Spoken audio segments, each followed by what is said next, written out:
Greetings and salutations, friends. I want to welcome everyone to what should be an exciting evening.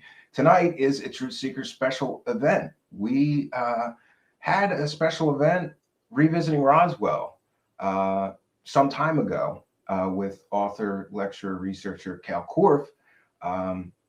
And I thought it only fair and right, really, to hear the other side of the story. During his appearance, Mr. Korff made a lot of statements concerning our tonight's guest, which is Dr. Kevin Randle, author, lecturer, researcher,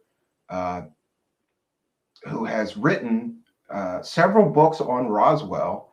I've heard it said that he's written more books about UFOs than anyone.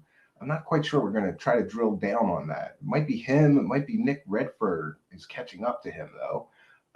And, you know, he has his own very, I think, well-researched take on what it is that actually crash landed in Roswell in 1947.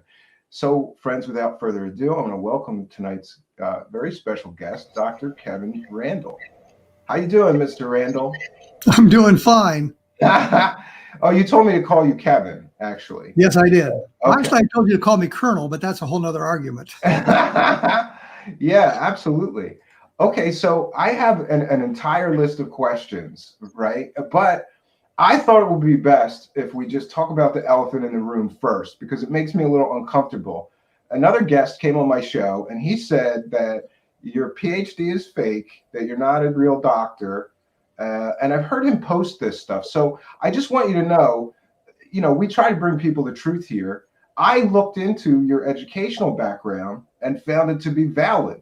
2 of your degrees came from online learning universities, but they're actually accredited by the United States and real degrees that they award people. And these accredited degrees would be accepted for a government job, a corporate job, or any other employment situation as a real and valid degree. So I'm not sure what his beef or issue with you is over these degrees, but can you tell us a little bit about your education, just to clear the air as far as that goes?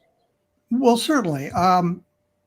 My undergraduate degree is from the University of Iowa, a fully accredited university. You can find it in a list of colleges anywhere you want to look. I went to the American Military University, which I think caters to military personnel, and as a military officer, to move into field rank, you almost have to have a master's degree. And I pursued a master's degree with the American Military University, which is a fully accredited university and is now in a conglomerate of different universities, and it's fully accredited, and it's acceptable to the United States government and the United States Army. I also and literally tens of thousands of military officers have gone there, gotten advanced degrees, master's degrees. That's what I found when I looked into them. So absolutely correct. I don't know what the issue with that one is either. If the government accepts it and the military accepts it, you know. And I found it was really the hardest degree that I had gotten, given the work that you had to do. We had proctored examinations, for example. You had to come up with somebody in the local area, since it's distance learning, who they would accept as a proctor. I had a former principal from one of the elementary schools here in the city as the proctor, and they found him completely acceptable to take the test, did all the work. California Course University is another online school, and when I was looking for degree programs, I went through a lot of different books and websites looking for something that would work for me. And I found one that if you had to be fluent in 2 foreign languages. I'm lucky I'm fluent in English.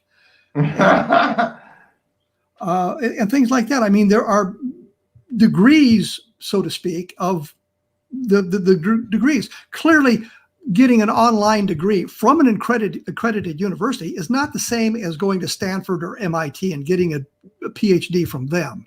I mean, there's very prestigious degrees. But isn't it a good option for a lot of people? It's half the cost, or less. You know, it's more convenient. And it allows you. You don't have to go to the bricks and mortar campus. You can continue in your work, whatever you happen to be doing, and get the degree that way. I did have to write a dissertation. I did have to go to the university to defend that dissertation. which I did. Yeah, and when to get a master's degree, even at an online accredited university, you'd have to write a master's thesis as well, right? Well, at the American Military University, they had you had a massive final examination you had to take. Okay. And they sent you, we'll be looking at this area and this area and this area, study for it in these areas, but they didn't ask you questions in all the areas. So you had to study everything so that you would be prepared to take that sounds like a nightmare. Yeah. Yeah, that was. So I listen, I don't understand what the controversy or the problem is, I have never suggested that it was any kind of a prestigious degree. I mean, it's a legitimate PhD. It was accepted by the United States Army. I think when I was in Iraq, there were 2 of us in the entire brigade that had PhDs. The other one was the brigade commander. And just so I'm clear, if you get a PhD, it comes with the title doctor, right? So absolutely, there's no problem with calling you Dr. Kevin Randle. Then he had an issue with that as well. Like, you're not a real doctor. I mean, maybe not a medical doctor, but you have a PhD. Therefore, getting a PhD comes with the title doctor. You could get a PhD the only in time philosophy or theology, and you're still a doctor. You're a doctor of theology or a doctor of philosophy, not a medical doctor. Or a doctor of education, Jill Biden. Yeah. The big controversy about her degree being a doctor. Here we have a comment from the live chat. Cal trashed his degree in way to what? Trash his credibility. Don't know, feels low blow, Cal. So, I think most people would agree with me. I'm sorry, I disagree with Mr. Korf. I don't care if it's an online if it's credited and the government accepts it, it's a real degree. You may not like that he didn't go to a brick and mortar, actual physical school, but thousands of people do this. There's so many people that do this now. I'm thinking about doing it. Well, the thing really, he had attacked me from another point of view, and somebody had written to me and says, Cal says you didn't get the degrees. We'd like to check with the university. We checked, and they said you have to sign this document so that we can release your information to them about your degree. And I said, sure, I have no problem with that. And the thing I find interesting is when you challenge somebody who is fudging their resume, they will say, I'm not going to dignify that with a response. I always respond. Yeah, you've got a good answer, and and you also will allow people to get copies of whatever they want, including your military records, which I find refreshing because there's too many people in UFO land claiming military service that it doesn't add up, When you check, you find out they were never even in the Air Force or something, Or the Army. Yes. Or both. And you've got extensive military experience. In fact, you went back, you enlisted again, right, to go into the Iraq wars. Well, I enlisted in the Army right out of high school because they had a program that took high school graduates and sent them to flight school, helicopter flight school. And so that's what I did. And 13 months after signing up for the Army, I found my butt in Vietnam.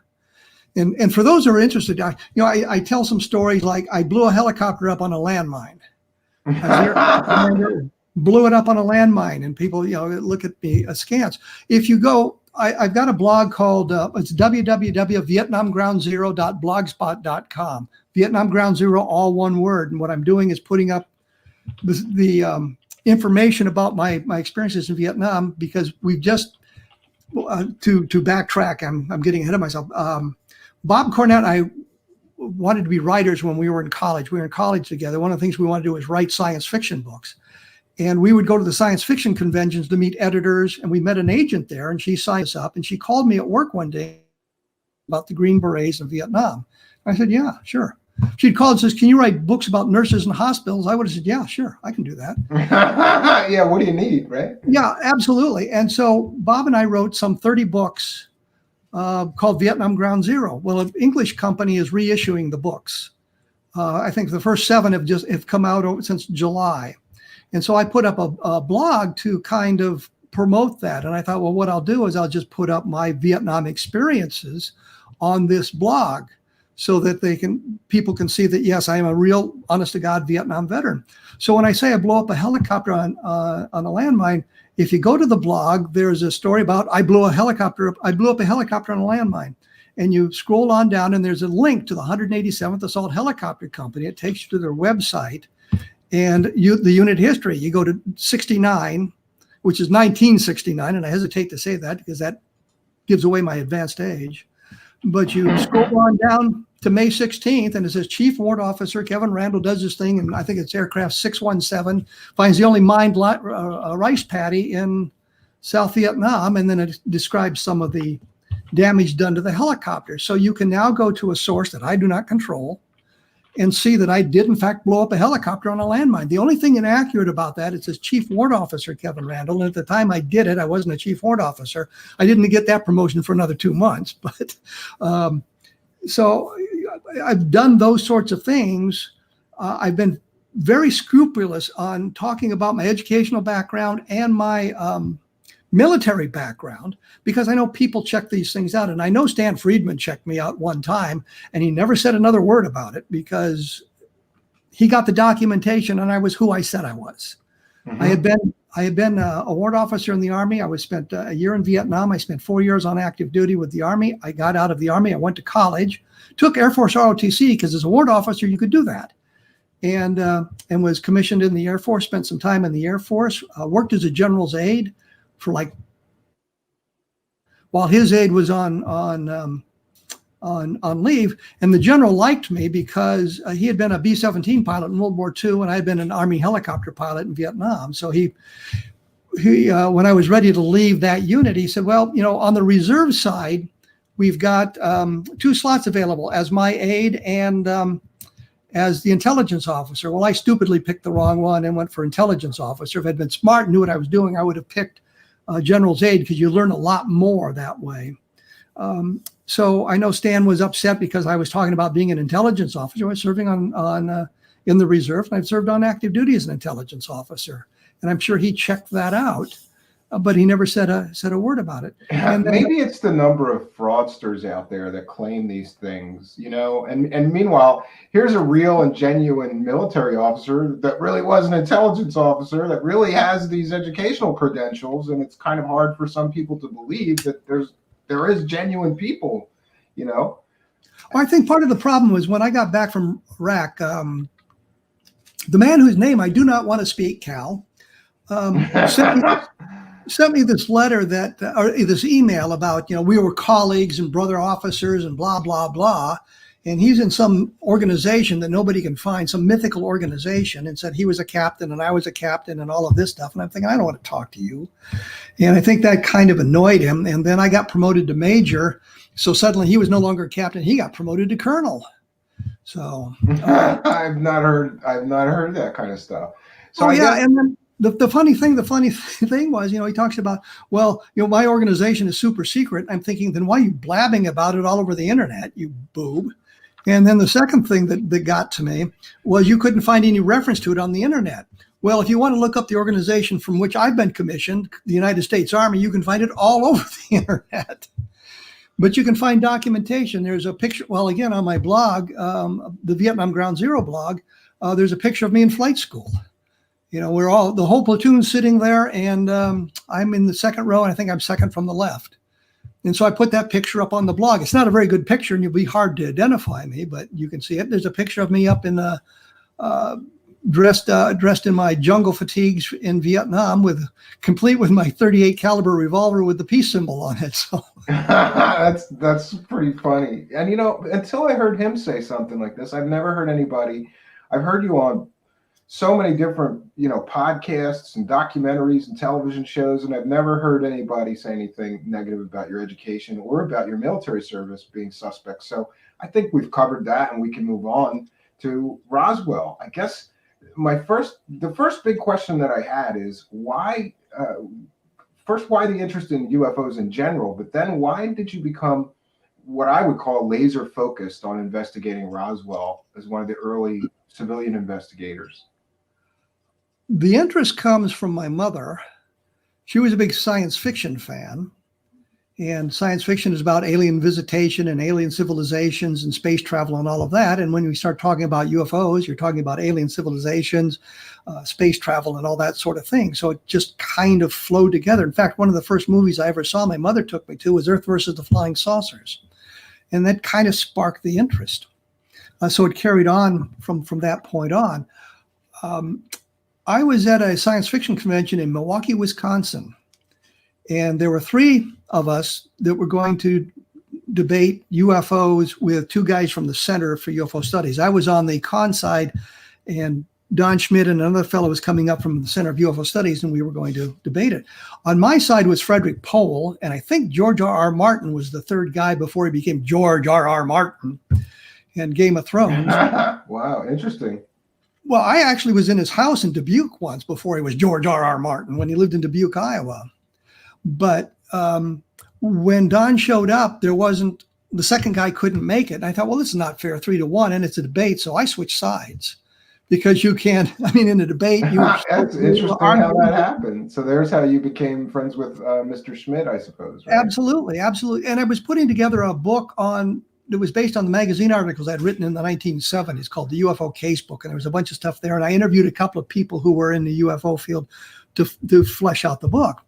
So Don got a hold of me, and he said that they were going to investigate the Roswell case. I didn't know that much about it. I knew a little bit about it, but I didn't know that much about it. And they wanted, the Center for UFO Studies thought I would be a good person to partner with because of my military background. And a lot of the witnesses would have a military background, and I would understand things that the civilians may not understand. And one of the best examples of that, I think in the Roswell incident, Bill Moore and Charles Berlitz, they say that Colonel DuBose was General Ramey's aide. And I said, no, Brigadier General doesn't have a full colonel as an aide. And it found out that DuBose was actually the chief of staff, a much more important position than the aide. A 4-star general like the chief of staff may have a full colonel for an aide, but a brigadier general, no, not so much. But that's the kind of thing I would know that the civilians wouldn't know. So we trotted on down to Roswell, and both of us kind of thought that we would solve this thing in a matter of hours. I can imagine though. Yeah, you think you're going to get to it, right? Yeah, we got that. We were going to go down. We're going to talk to Frank Joyce, who was the reporter at KGFL in 1947. We got to Albuquerque. He lived in Albuquerque at the time. And he didn't want to meet with us because he was ill. I thought, well, that figures. And then we went to a meeting with a group of New Age people, I think is the best way to put it. They were way out there, way in the woo-woo end of it. The woo people. And, I thought, well, this is absolutely useless. And then we went down to Roswell. We were going to meet Cliff Stone, and he didn't want to meet us at his house, and I don't know why, because his street address is in the telephone book. But he met us at the Burger King, and he shows up in uniform, and I thought, well, that's kind of weird. But then we go to his house. We get to his house, and we're in the living room, and he said, well, just a minute, I have to go outside. And he goes outside, and he comes back, and he's carrying a document with a top secret cover sheet on it. And I'm thinking to myself, if you've got a top secret document there, you're going to jail because you're not authorized to be transporting them in your car and leaving them in there, and you have to keep them. You have to keep them in a vault. You cannot keep them in just a regular safe. They've got to be in a vault, top secret documents.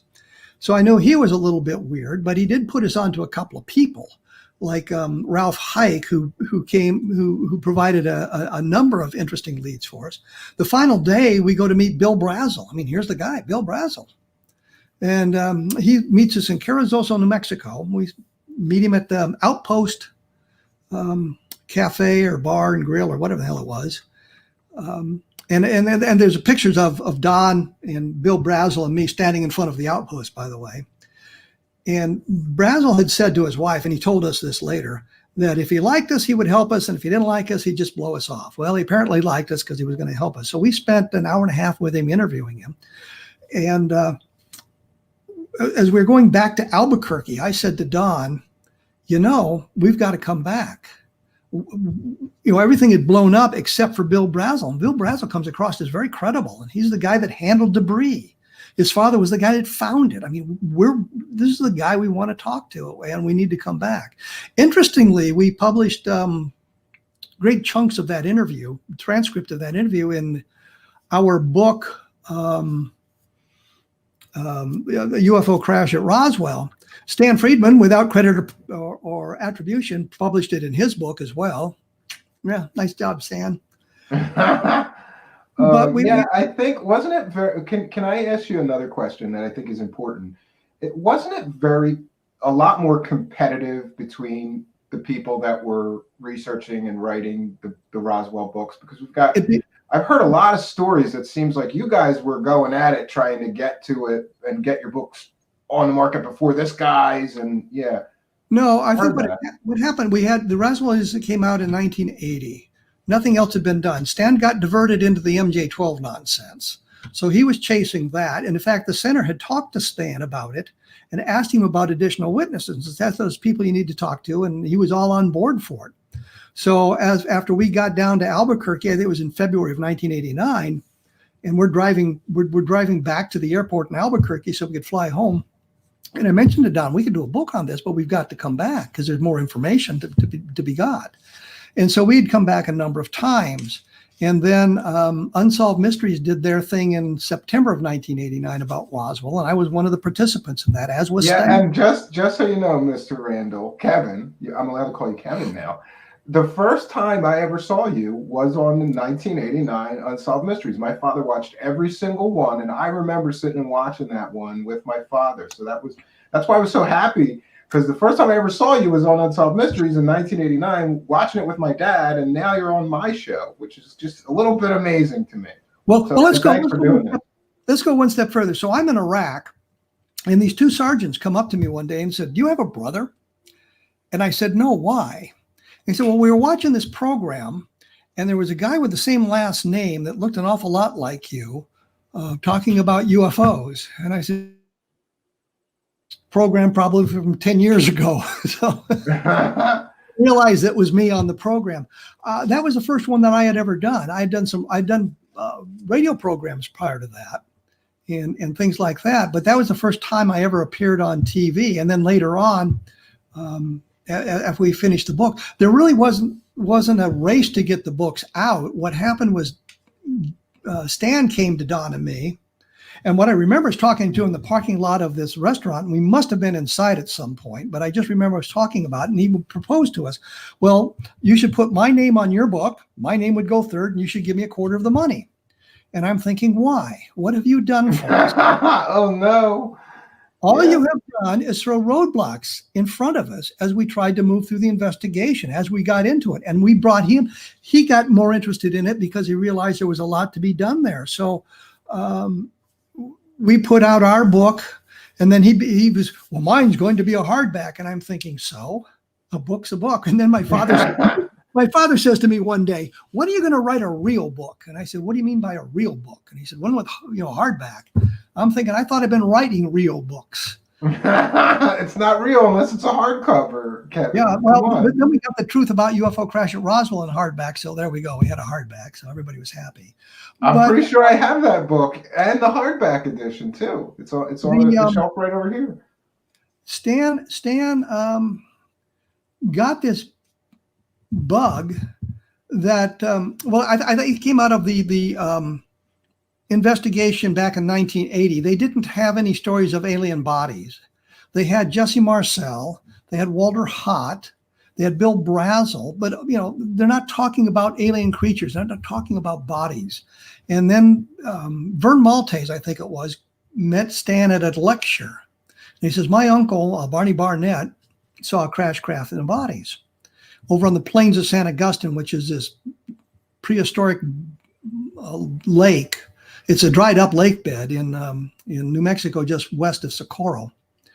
And so Stan started talking to him, and then either Bill Moore, I think it was Bill Moore, called Fleck Danley, which was Barnett's boss in 1947. Barnett had died before anybody talked to him. And so we're getting the story from other people who had talked to him. And Fleck Danley seemed to think that Barney Barnett had told him about seeing the crash flying saucer in 1947. I talked to Fleck Danley, and I thought, I could get him to confirm that he was with Crazy Horse at the Little Bighorn if I wanted to. It wasn't that sharp, and it has to do with his age, not that he was dumb or anything. I mean, it was his age. I think he was in his 80s when I talked to him, so it just wasn't a reliable source. Carl Flock and I did a story on Barnett in 2000, must have been 2003. It came out in the International UFO Reporter, where we investigated the Barnett tale. We found a diary. Actually, I found the diary. Ruth Barnett's niece, Alice Knight. Somehow I got in touch with her and was talking to her about what she remembered Barney had told them. And she called me one day and says, I found a diary kept by Ruth for 1947. Apparently, it's the only year that she did that. And it was one of those daily reminder books, and she kept it religiously through the whole year of 1947. So we're going through this thing. There's nothing there. I take it to Albuquerque. She loans it to me. I take it to Albuquerque and meet Stan and Don Schmidt at a copying center. And I walk in the door, and Stan doesn't say hello or anything. He says, "Did you get it?" "Yeah, I got it. Here it is. Bigger than snot." So he stood at the machine and made copies for all of us. But there's absolutely nothing in there to suggest Barney Barnett was involved in any kind of observation of a UFO. Now, Vern Maltese and his wife, whose name escapes me at the moment, were at a Thanksgiving dinner with Barney in 1947. And it's key, it was 1947. So we have the diary entry. And Vern said he seemed to remember that Barney Barnett talking about this thing at that Thanksgiving dinner. Alice Knight was there as well. There's nothing in the diary about that either. Well, we had dinner, and Barney told us this amazing story about seeing a crash flying saucer. If he had been so frightened that he didn't share the information with his wife in July, now he feels safe to talk in November. Why doesn't she mention this in the diary? We would have loved to have something like that, a document from 1947 where they're actually talking about it. Carl and I thought that probably what happened is that the story that Barney Barnett was telling actually had more to do with the Aztec crash than it did with anything else. And they probably began telling the story sometime after 1950. So we don't think that he was on the plains of San Augustine in 1947. I don't believe the story, given that all testimony about the plains of San Augustine crash comes back to Barney Barnett. We found a number of scientists who were involved in research on the plains of San Augustine. There's a number of old prehistoric habitations there, campsites and whatnot. And I hesitate to mention the one that's called Bat Cave because it's got bats in it. The Bat Cave. Oh no! It's on the eastern side of the lake, but it faces to the west. And the guy named Herbert Dick was doing archaeological research at that place in July of 1947. And in fact, we were able to put him there in that cave on July 1st because of the documentation we got from Harvard University. So he's on the plains of San Augustine when Gerald Anderson is talking about how he had been involved in this thing when he was a 5-year-old kid, and his parents were out. He was with his father and his uncle looking for moss agate on the plains of San Augustine, which, by the way, doesn't exist there. I know this because I checked with a number of mineralogists in New Mexico. So he's talking about this huge battalion-sized Well, you could have stood in Bat Cave and seen this thing going on across the lake. But Herbert Dick said, no, nothing like that happened. He didn't see anything like that. And he said, I'm not a big fan of the military, and if I knew anything, I'd tell you. I mentioned to the Stan, and Stan says, well, we don't know how deep he was in the cave, and we don't know which way it's facing. And I said, yeah, but we do. They're looking for human habitation in the cave, so they have to be very deep into it because they got to stay up front where they can get the light, and it's facing the right direction. Just for those that are unaware, so the original Roswell story is a crash, and Stan's book comes out and talks about this second crash site. And is it your position then that the second crash site with the bodies and all these tacked on stories is not credible part of the actual real story? The second crash site on the plains of San Augustine, we don't believe is part of the credible 1947 Roswell story.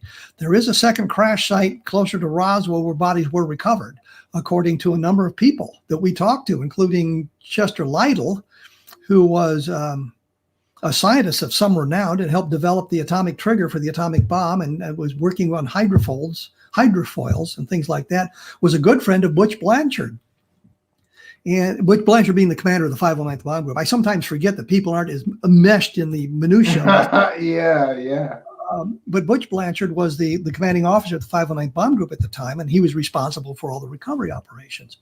And Lytle told, and I don't know why he didn't tell Don and me, but he told Robert Hastings that he had been in Alaska with Blanchard, and while he was there, his wife went into labor in Chicago, and he had to get home. And so they got an airplane, because now Blanchard was a general, and he could say, I'd like an airplane to go to Chicago. And they say, yes, sir. When would you like to leave? So they're on this trip to Chicago on the airplane, and Blanchard tells him that there had been 4 bodies recovered. Granted, Chester Lytle didn't see the bodies, but he's getting the information from Butch Blanchard, who should have known. And we talked to a couple of other people who said they had seen the bodies as well. But the point is, we were able to, and I shouldn't say we at this point, because I think it was mainly work by Tom Carey and Don Schmidt that actually located the specific site where the bodies were found, closer to Roswell, although we'd had hints of it before that. Bill Rickett, who was the NCOIC, which is the non-commissioned officer in charge of the counterintelligence operation in Roswell in 1947, talked to us about going out to a crash site where there was much closer to Roswell than the Brazel site up near Corona. So when we look at it, I am not a fan of the Plains of San Augustine crash, because everything really traces back to Barney Barnett. You don't have additional witnesses. It's Barney Barnett, and that's it. You're done. But when we talk about these other sites and things closer to Roswell, then we pick up many, many more witnesses who had seen things, like Melvin Brown, for example, who was part of the guard detail. Thomas Gonzalez, who was part of it, talking about what they had seen. Gonzalez, in fact, spent, I guess, years carving little wooden figures of the alien creatures. And I think if you go to my blog, kevinrandle.blogspot.com, I think there's pictures of what he's carved up there. And if there's not, there should be.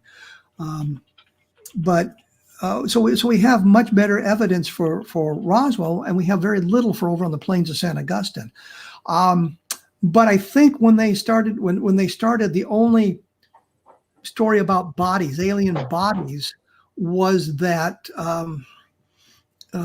was the Barney Barnett tale, and so they ran with that. And I mean, Don and I did the same thing in one respect. We talked to a guy named Frank Kaufman, who was talking about being involved in the recovery of the craft and the bodies and things like that, and what the bodies look like and all of these things.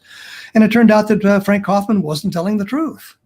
He was, as that other person said, a liar. But the other person, determined that Frank Kaufman was a liar because he just didn't believe the Roswell involved an alien spacecraft, and ergo anybody that suggested otherwise must be a liar. We actually proved that the guy was a liar. So Sure. And I was gonna ask you about that. Like, I've heard some criticism leveled against you for what I feel is the right thing to do, because there has been some things in a few of your books that you put forth as factual at one time and later sort of pulled back from and said, it turns out that this person's information was not very credible, and I no longer agree with that. But isn't that a healthier position to take? To just admit that you were wrong sometimes than to double down on stuff is not factual after the fact, If we're looking for the truth, if we're seeking the truth, so to speak, then you have to do that. And what we did, we had the information, we believed it to be true. We were told by other people, you believe what this guy said, Frank Kaufman said. We had a picture of him in the 1947 yearbook receiving a medal from one of the senior officers at the Roswell Army Airfield. Frank is in civilian clothing, but and the medal, and I can't really tell from the picture because it's in black and white, I think it's a World War II Victory Medal, which is no big deal. Anybody who served during the time of World War II got the World War II Victory Medal when the war was over. So it wasn't a big deal. So I don't know why they were presenting it to him in that kind of an arena. But we have a picture of him. So clearly he was involved with the Roswell Army Airfield in July of 1947. So he could have been what he claimed to be. He showed us his military separation documents, which showed he had been a master sergeant and had been trained in intelligence. He showed us other documents he had that put him on a list of people that were granted access to specific and things like that. So we had this documentation, which didn't mean that we didn't keep looking and asking things. After Frank died, and this was after he died, Mark Chesney, Mark Rodiger, and Don Schmidt were in Roswell, and Juanita Kaufman, Frank's wife, asked them to go to some of his papers because she wanted to make sure that there were no outstanding contracts that he was obligated to fulfill, dealing with the appearances on TV or like this. And as they're going through his desk, they found 2 old-fashioned typewriters. They found a stack of paper from World War II. They found his original discharge papers, which showed he'd been a staff sergeant and been trained in administration. Well, then Mark did some additional work, and talking to some people who were at Roswell in 1947, learned exactly what he was doing. So we learned that Frank Kaufman was not a credible source. Well, rather than trying to bolster his credibility, I insisted. They didn't want to release the information right away out of their compassion for Juanita Kaufman, because I mean, now we're going to call her husband a liar. And he just passed away. Yeah. And he just passed away. And I that was their compassionate attitude. I think it was 18 months later, I was involved in a documentary, and they asked me about Kaufman at that point. And I said, yeah, we don't find this story credible anymore. And here's why. And then Mark Rodiker and I did the article for the International UFO Reporter, where we presented the documentation and the other evidence that showed that Frank Kaufman had not been completely candid with us. Yeah, he'd been a sergeant during World War II, but he'd been a staff sergeant, not a master sergeant. He had no training in intelligence. And so, the only thing you can do is say, wow, we blew it on that one. But at that point, I started vetting people much more religiously and rigidly than I had before. I was doing a book, Crash, When UFOs Fall from the Sky. And what I wanted to do, I was going to include the Del Rio UFO crash from December 6, 1950 in it. A guy named Robert Willingham was the source on that. Retired Air Force colonel, he said, ex-Air Force fighter pilot. And so I did my due diligence. I wrote to St. Louis, where they keep the military records of those who are retired or have left military service, and got his records back. And it showed that he had been a low-ranking enlisted man. He was technically a veteran of World War II. He'd entered the Army in December of 1945. The war wasn't officially declared over until the middle of 1946, although the shooting stopped in August of 1945. So he's technically a veteran of World War II. But he had been an E4, no flight training or anything like that. I looked at something else. As a military pilot, I know this. When we finished flight school, we were told we could stay an extra day it would have been at Fort Rucker. And the FAA would give us a written examination, 50 questions on FAA regulations. We'd have a class about it, and then we'd take the test type thing. And then we would be granted a commercial pilot's license. And that's a good deal for one day, right? Yeah, we've been gone from home for 13 months. We're about to go to Vietnam. It was adios, muchacho. I'm on my way home. We didn't do that. But then once I got back from Vietnam, and once I was at the University of Iowa, and I was on summer vacation, we were going up to Lake Okoboji for the summer. I stopped at the FAA office in Des Moines, Iowa, and took the test and got my commercial pilot's license. You had to document. You had to bring a DD-4 Form 214 and your flight record so they could verify your flight records. You had like 1,200 hours of combat flight time. So the 200-hour requirement for flight experience. You blew that out of the water. Well, when we probably, right? When we graduated from high school, I think I had 210 hours of flight time. So I met that criterion. There was some poor guy in there taking his private pilot's license, test for private license. He had maps out, and he's charting courses and all of this stuff. I blow in, I take a 50-question test, I blow out, and then I've got a commercial pilot's license. Well, this guy Willingham didn't have a commercial pilot's license. He had a private pilot's license. I could figure out no reason why a military pilot would get a private pilot's license, unless, of course, he wasn't a military pilot. Wow, so that's interesting. But see, like I said, I for one found it like a good thing when you came out later and said this person's story is no longer credible. Another big controversy on my list of questions here, and this is very hotly debated amongst believers and skeptics, or really of everybody about Roswell, and that is the debris switch. Because I've got two people in that room where they took the famous photos of the so-called Roswell debris that later said they switched the debris out. Kalkorff claims that the debris switch was an invention of Stanton Friedman, that there was no debris switch. That was what they found, what they took the pictures of.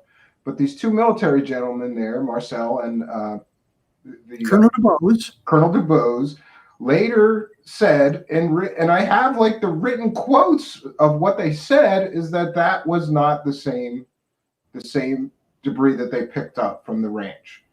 Well, if you look at the pictures in the Roswell incident book, they've been cropped. And you look at the pictures and it says this is debris that they found there. Well, that's simply untrue, because when you see the full picture, clearly it's a weather balloon and a radar target that's been seriously degraded.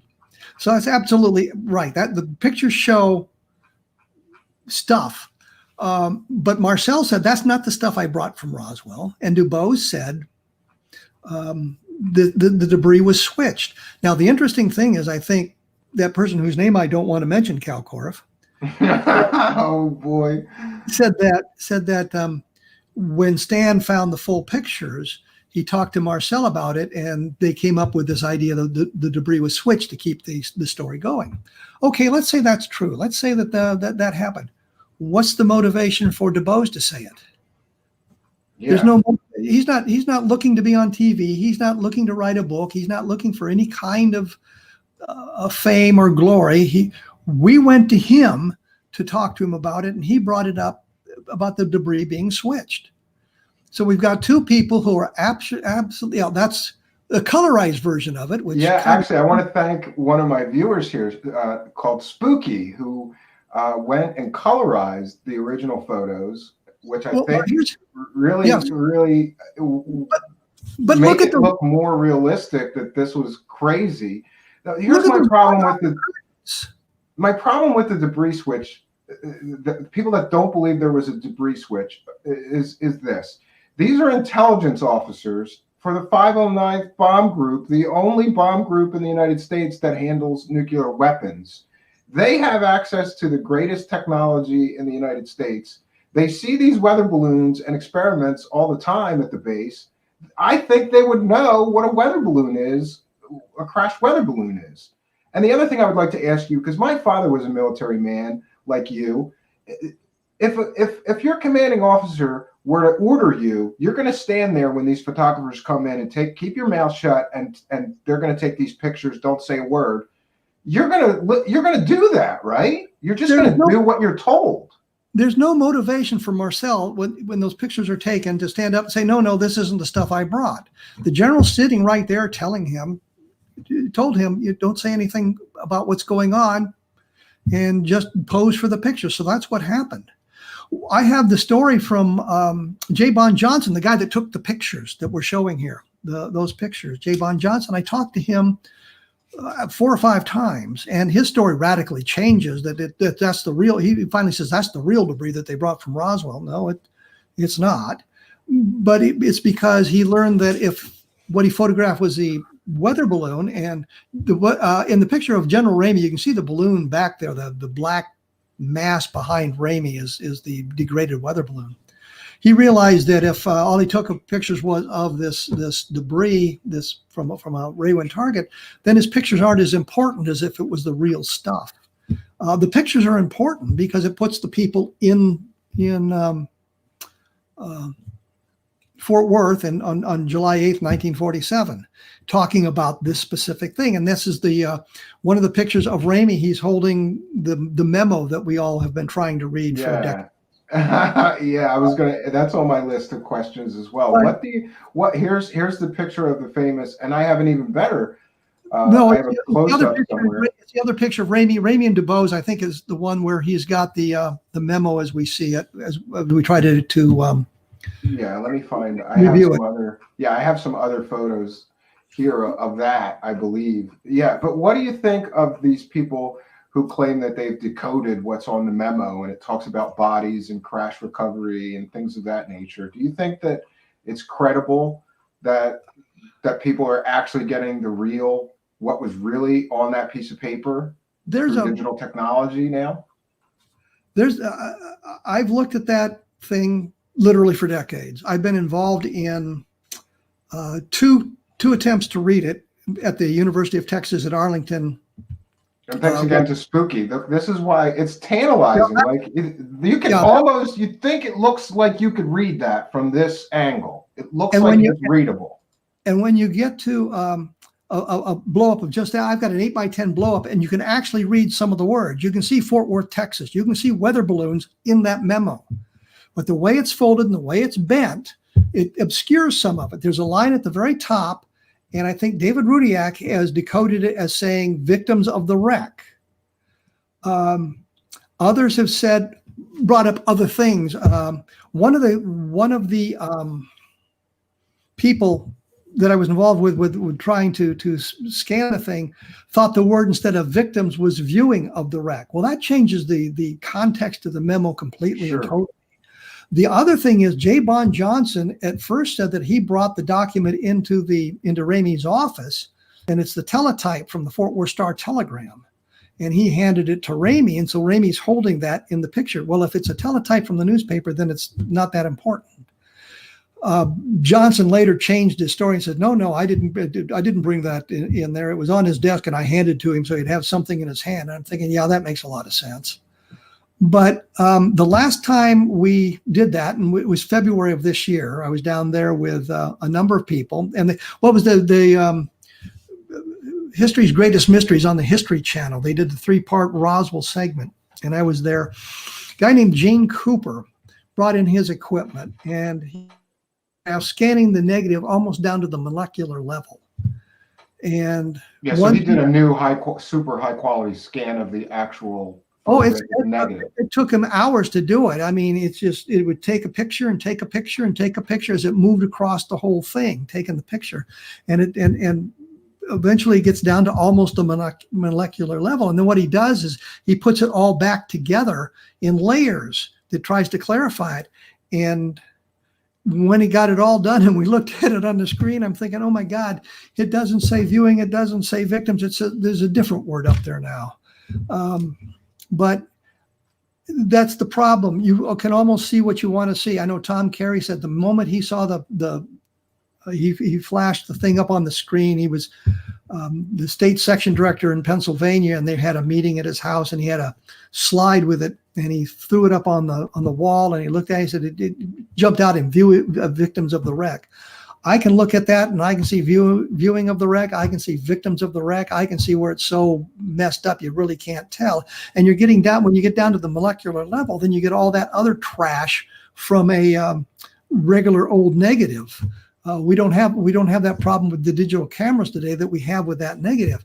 And a number of people said, well, if the photography had just been just a foot closer, and had angled it just a little bit differently, we'd probably be able to read it. I think we're at the point now on the Ramey memo, we're not going to get a good read until they can use artificial intelligence to put the thing together and see what it says. Some kind of computer access in that fashion to see if we can figure out what it says. It may be to the point we're never going to be able to read it. So basically, that whole thing is very tantalizing, but inconclusive. Absolutely. I know David Rudiak swears that it says victims of the wreck, and I know people say that, and I can see it when I look at it, and I can see it saying other stuff. I think that where we are is that's just inconclusive. We just can't really tell. Well, that's very disappointing. And I wanted to ask you about one other witness, and that is the mortician witness, because he tells a really compelling story about, his nurse friend saw the bodies and was in on the autopsy, but then we can't find the woman, or people did find the woman, and this is, what is his name? Glenn Dennis, right? Glenn Dennis, yes. Yes. What it's really compelling story. Too bad it's not true. Continuing to disappoint me, Kevin. Like, I want to believe that guy's story. I really do, because that would be a smoking gun. Like, he saw it, this girl saw the bodies, but then she mysteriously vanished and died, and And we met with him, I think in 1990, and he sits down for an interview and he tells us the story of the nurse, that she was called in, and well, he tells about how he went out to he'd gotten a call for child-sized cactuses, yeah, caskets, yeah. caskets that can be hermetically sealed, and we're thinking, why do they have to be child-sized? That's a detail we really don't need. I mean, a hermetically sealed casket would have done just fine. You don't need a child-sized one. But he said, well, that got him to thinking there was some kind of accident out at the base. So he goes out to the base and he gets out of his car, whatever.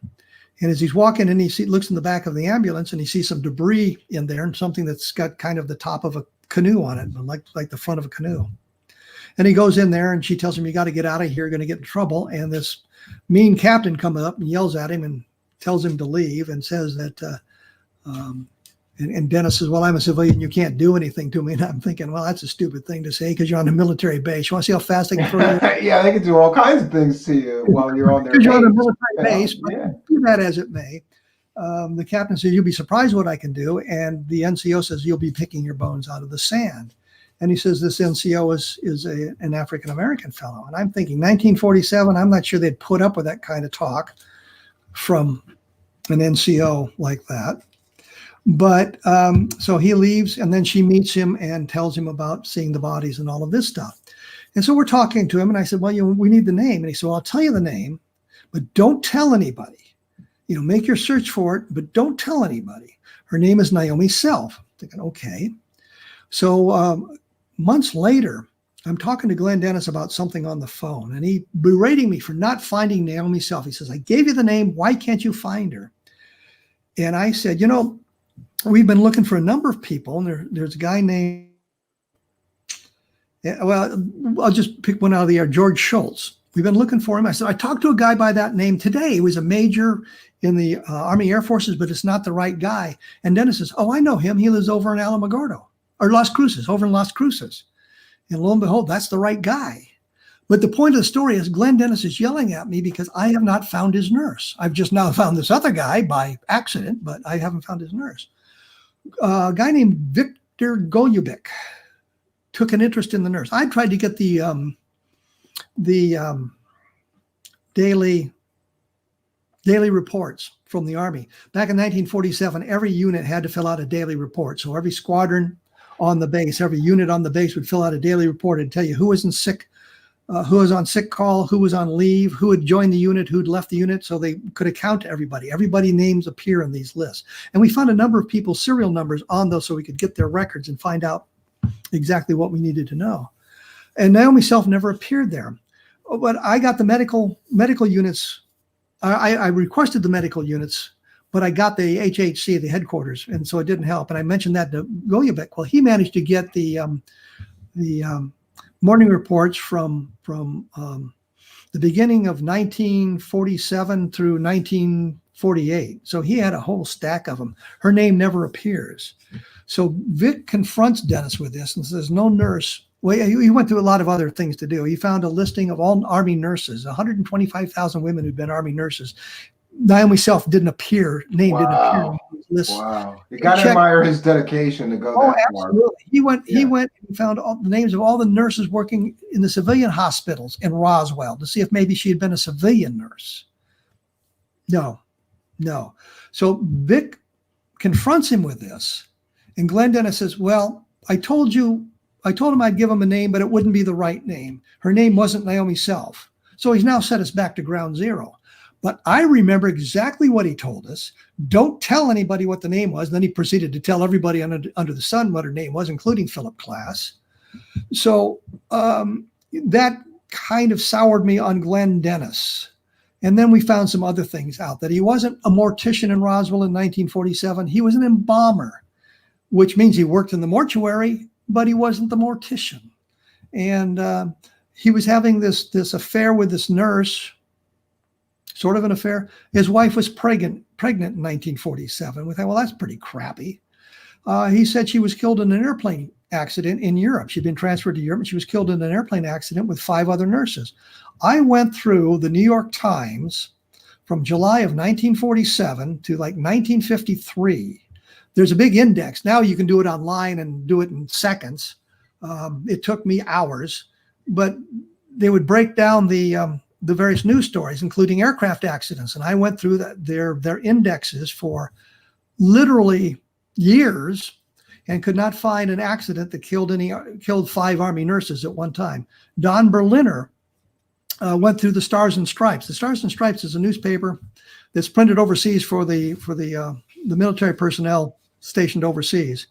The big advantage of the Stars and Stripes yes, I crashed. For those of you who can read body language, I scratched my nose. It itched. I'm sorry. It didn't mean I was telling you a lie. It meant my nose itched. For those of you who can read there's a very conspiratorial crowd here, Kevin. Yeah, so my nose itches. I'm sorry. That's what the problem is. Anyhow, we saw Stars and Stripes in Iraq, and I was always looking for it because Calvin and Hobbes was one of the comics they printed. Oh yeah, I grew up with that. Sure. Yeah. So, but everything we tried to check out with Glenn Dennis didn't check out. We couldn't find the nurse. We couldn't find it by the name. He lied to us about this. He lied to us about that. The nurse didn't get killed in an aircraft accident, all of that sort of thing. So no, I don't think Glenn Dennis was telling the truth. Tom Carey believes Glenn Dennis is telling the truth, and I think Don kind of leans toward Glenn Dennis being somewhat reliable, but he may have gotten the story from somebody else, meaning one of the people who worked at the Ballard Funeral Home in Roswell at the time, as did Glenn Dennis, was the guy who actually got the phone calls. But the nurse didn't exist. I think Tom now in their latest book, and I don't know what I see that message. Secret nose cabal message, yeah.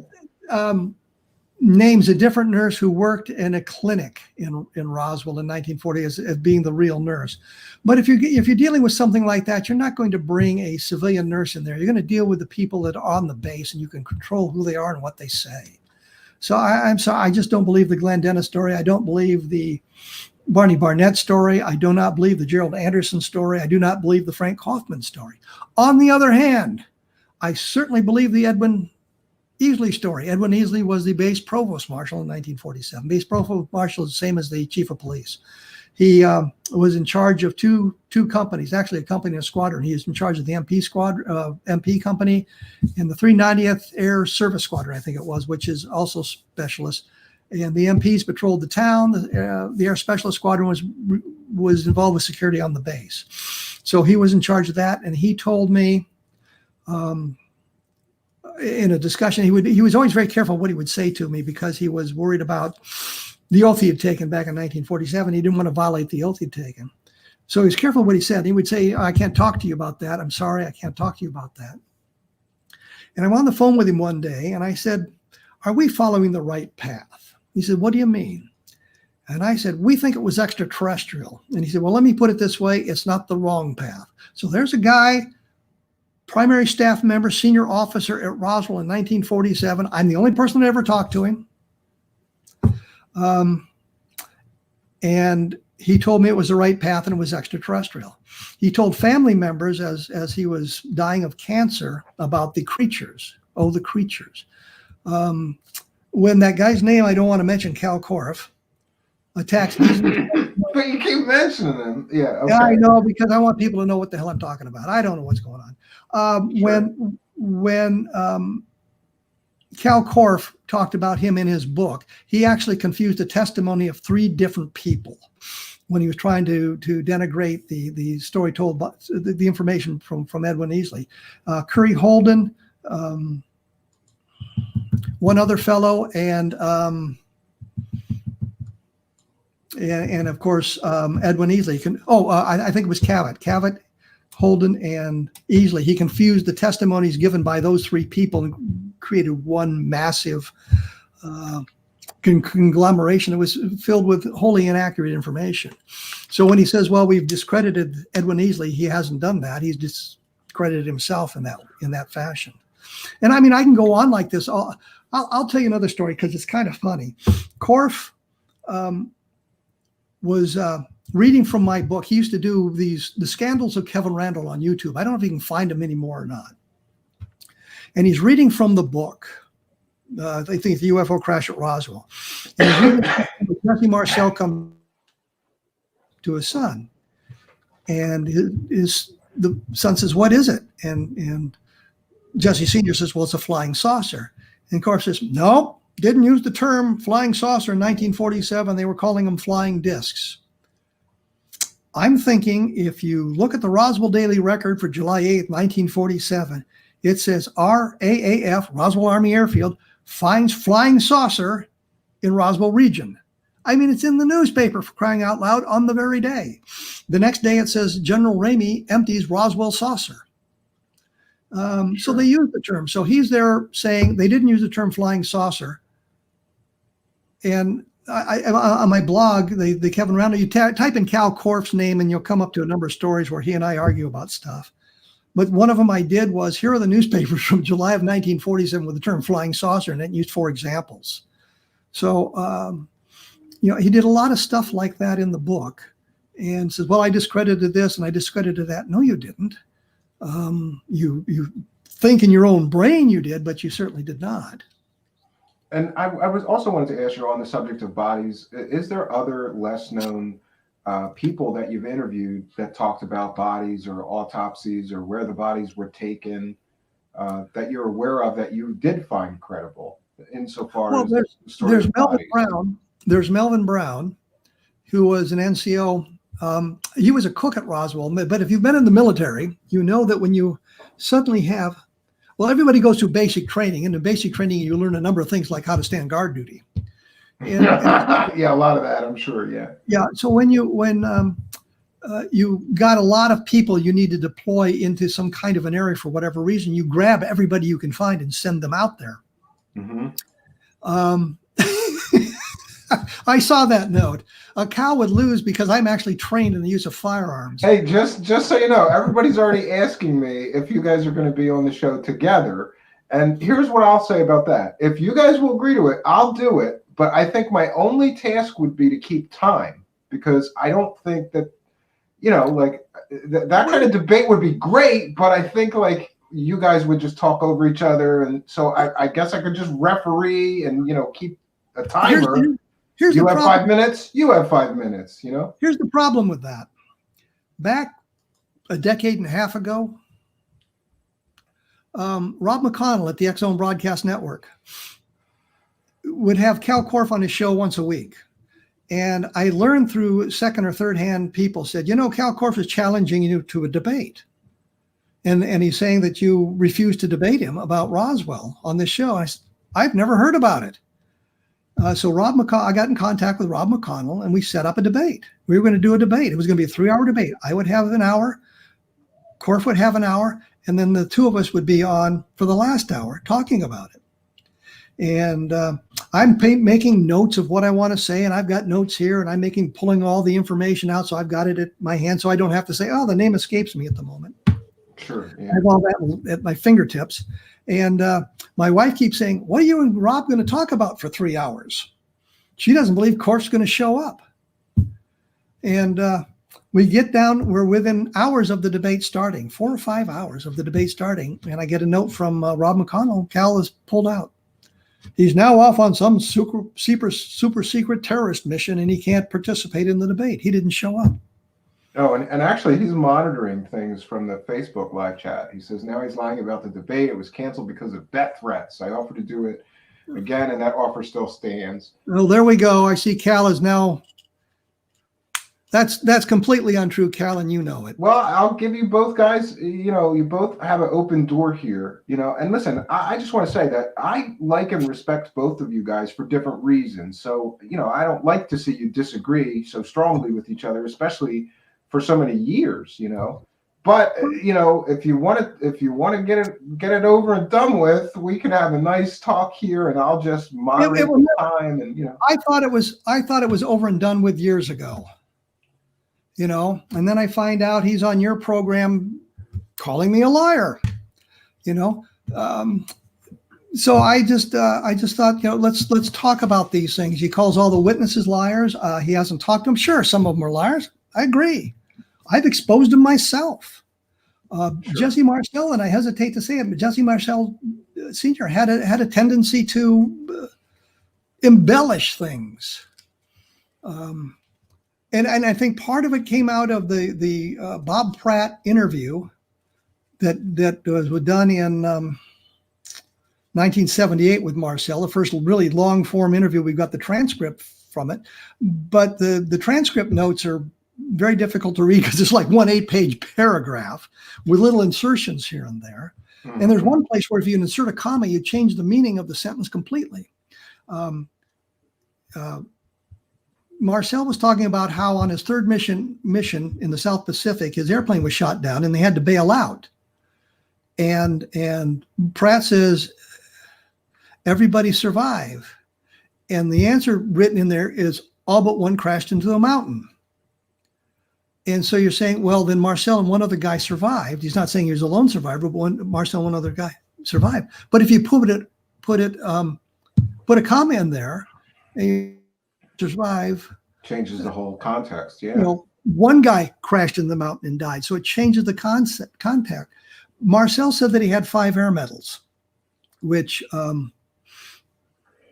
Marcel stated it could not have been from this world.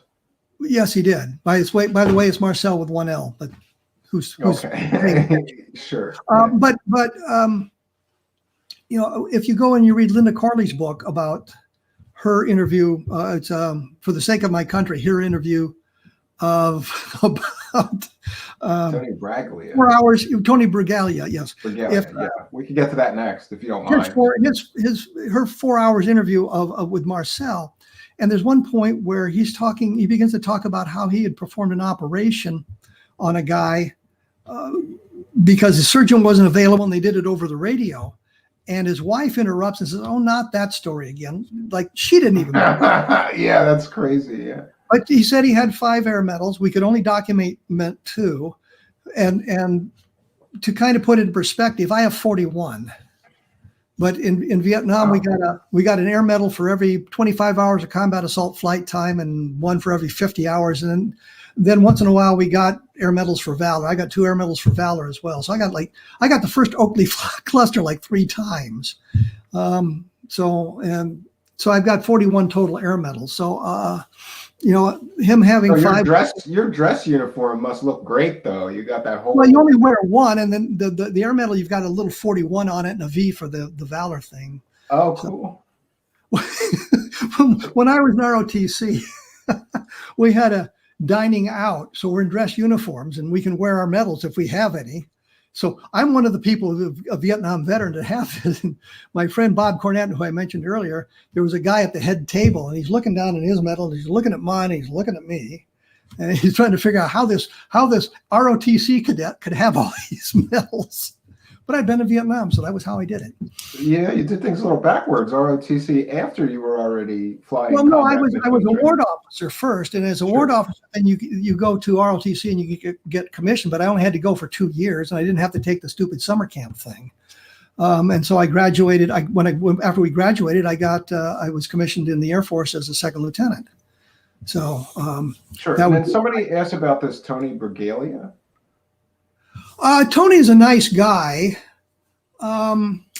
He's a bit over the top. He's very tenacious in his research. I like Tony. He's a good guy. He works very hard. I think he's a tad bit credulous.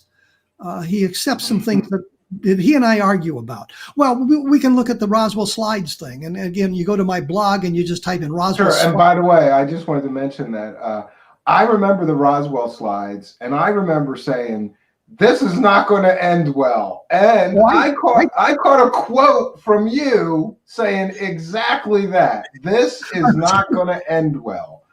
And a lot of credible people got tied up in that. Richard Dolan and Don Schmidt and many others got tied up. Yeah, the Roswell slides were another Jaime Maussan fake alien garbage. Well, no, it didn't really start with Jaime Maussan. It started with Don Schmidt and Tom Carey. Okay. And they got onto that, and then Tony got involved in it, and very tenacious in his research. I said to Tom, it was like months before the thing came out, and I've got a couple of books on science fiction movies and things like that, and I went through there looking to see if there was anything like that that would have appeared in a science fiction movie in the 1940s, and there really wasn't. In the 1940s, if you had an alien, they basically were human dressed in silly costumes. Yeah. Yeah. The Greys didn't come till later. Yeah. And I said to Tom, I said, the only thing I could think of, I said, do you think it could be a mummy? And he said, no, we've looked at no mummies. And I'm thinking, you're looking for a specific mummy, and they couldn't find it. And then within 48 hours of the presentation in Mexico City, they put up a better scan than we were working with on the mummy, and it was found. The mummy was found. Yeah, it all fell apart pretty fast. I remember how the mummy was found. The picture was taken in Mesa Verde, the museum at Mesa Verde, and then the mummy had been moved after that to Montezuma's castle. And I think the mummy eventually was returned to the tribe. Yeah, it was interred. Actually, it was buried. Yeah. At some point, the one thing I want to say about Tony is he was so upset by the exploitation of this poor unfortunate child that had died 800 years earlier, that he made a sizable donation to the tribe as a way of sort of apologizing for being involved in the desecration of the poor unfortunate child. And I'm thinking, it's a poor kid, just a horrible, horrible thing. Tom wanted to believe so badly that even after it blew up, he just would not let go. Don had called me and said, "What can I do?" And I said, "Admit it immediately." Yeah, and I want to say, to his credit, I interviewed him once and talked about this with him, and I thought, people really went after him. People were pissed, and to his credit, he said, "Here's what happened. Here's why I was taken in. As soon as I got the truth, I reversed my position, and I'm sorry it happened. I'm moving forward with research. These things happen." I think it took. Well, Don's first reaction was that it was the skeptics were creating this problem with reading the placard. Finally was decoded, and it was a scan that had been put up on the internet by Richard Dolan, as a matter of fact. After the presentation in Mexico City, they put a scan up on the internet, a much better scan, and within hours, a number of people have read what it said. So they knew it wasn't so they knew it was not an alien creature, that it had been recovered in, I think it was 1897 at Mesa Verde. And it was in a museum around the Mesa Verde area. I forget the name of the museum at the time. But you could, when they compared other pictures from that museum, you could see the pattern, the tile pattern on the floor. And when you saw the full picture, you could see other displays, other exhibits, as well as the placards. So it became very clear what had happened there. But to Tony's credit, the moment he found out what it was, he renounced it immediately. Sizable donation. Right? Yeah. So he tends to be, shall we say, overly enthusiastic on some things, but he does. I suffer from confirmation bias myself. Like I want to believe in the alien hypothesis. So there are stories that I hear that I just want to believe, but then I have to be, a little more discerning sometimes when I get the whole story and let it go. There's another excellent question here for you, Kevin. Was the weather balloon explanation and demonstration a PR stunt to try to divert attention? Oh, absolutely. Absolutely. There was nothing, the Mogul stuff going on in New Mexico, and Charles Moore told me at one point, it really wasn't Project Mogul down here. It was the New York University constant level balloon experiment. And he said, we didn't even know the name of Project Mogul down here when we were doing it. And I'm thinking, Dr. Curry's diary that was written in 1947 actually uses the Mogul name 3 times. So I think you did know it. But it was a way of diverting attention. They suddenly say, well, it's just this weather balloon thing. And everybody's looking at the weather balloon. In 1947, they said, okay. And they went away. They couldn't find Marcel because he's in Fort Worth. They couldn't find Brazel because he's at the ranch, and they don't have phones, and he didn't have a way of contacting him. Sheriff wouldn't talk to him. Sheriff Wilcox was saying, I'm working with the boys out at the base there. Call them if you want information. The story just died. Well, we had a flying saucer, but here it is. It's a weather balloon. Let's go home.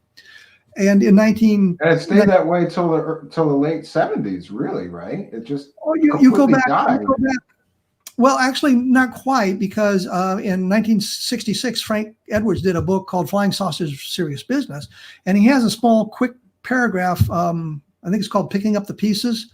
I think it's chapter 4, and he talks about the Roswell case in the first part of that. He gets practically everything wrong, other than it was Roswell, New Mexico. The Air Force explained it away as a weather balloon with a tin, he says, with a pie tin attached to it, but it wasn't a pie tin. It was a radio and radar reflector. But that was 1966. And so it did leak out periodically, little bits and pieces of it. Ted Blocher did a thing where he collected a lot of the newspaper articles from 1947. And there is a segment that deals with Roswell as it being a hoax, of being a weather balloon. And so it did remain pretty much that way. Everybody ignored it until Jesse Marcel came out and started talking about it in 1978. And then it ran from we ran with it from there. But then you get to 1995 and the Air Force comes out with their explanation. And they said, back in 1947, it wasn't a weather balloon. We lied about it then. We've done this extensive investigation. And we've discovered it was a weather balloon. We just give it another name and say it was highly classified. What was going on in New Mexico was not classified. The purpose, what they wanted to do was create a constant level balloon and place it in what they postulated was an acoustical level in the atmosphere. And they postulated there's an acoustical level, I get about 200 fathoms down in the oceans, where sound travels amazing distances. And they wanted to put this constant level balloon in this acoustical level so they could listen for Soviet detonations of atomic weapons. I don't think they ever did it. I think spy planes came in and kind of ruined the idea for a balloon, but that's what they were doing. Then they the day after, it's July 10th in the Alamogordo News. There's a picture of one of these arrays laid out on the ground and talking about what they were doing in New Mexico and how this array was possibly responsible for the debris found by Mac Brazel. And just to be clear, all these people that were military people would have been familiar with a weather balloon and a radar reflector, right? I mean, well, not everybody, but some of them would have been. And what I understand is on Operation Crossbow, which was the atomic testing being done at the Bikini Atoll in 1946, the 509th was responsible for the logistical support. And part of the logistical support was to take Ray-Wind targets and neoprene weather balloons to there. So people would have been familiar with them. I mean, it's a weather balloon. But Brazel, the thing that's interesting is you have the July 9th newspaper, which is their interview with Brazel. And they're talking about how Brazel said, well, it was, sticks and rubber and twine and this sort of thing. And the skeptic sees on that and says, well, strange debris for a interstellar craft. And I'm thinking, yeah, pretty much, pretty strange. But then they always ignore the paragraph toward the end of the story where Brazel says, I found weather balloons on weather observation devices on 2 other occasions. This was nothing like those, except Project Mogul was exactly like those. That's what it was made up of. He would have recognized the balloon. Marcel didn't recognize it. Cavett, who was the counterintelligence officer there, told Colonel Richard Weaver, who did the investigation for the Air Force in the 1990s. Colonel Weaver, a nice fellow, talked to him a number of times, had him on my radio show. If you want to listen to Colonel Weaver's interview, go to my blog and type in Colonel Weaver, and you can listen to the 2-hour interview with Colonel Weaver about this. And I think you'll find some interesting things. He still maintains it's Project Mogul. I don't think it was. I don't think there's a terrestrial explanation for it. But the weather balloon explanation was the cover story, and it just simply does not work. There is nothing that explains the Roswell debris currently in terrestrial terms. Something may be found later on. I don't know what it would be, but something may come up and say, yep, that's what it was. We're all done now.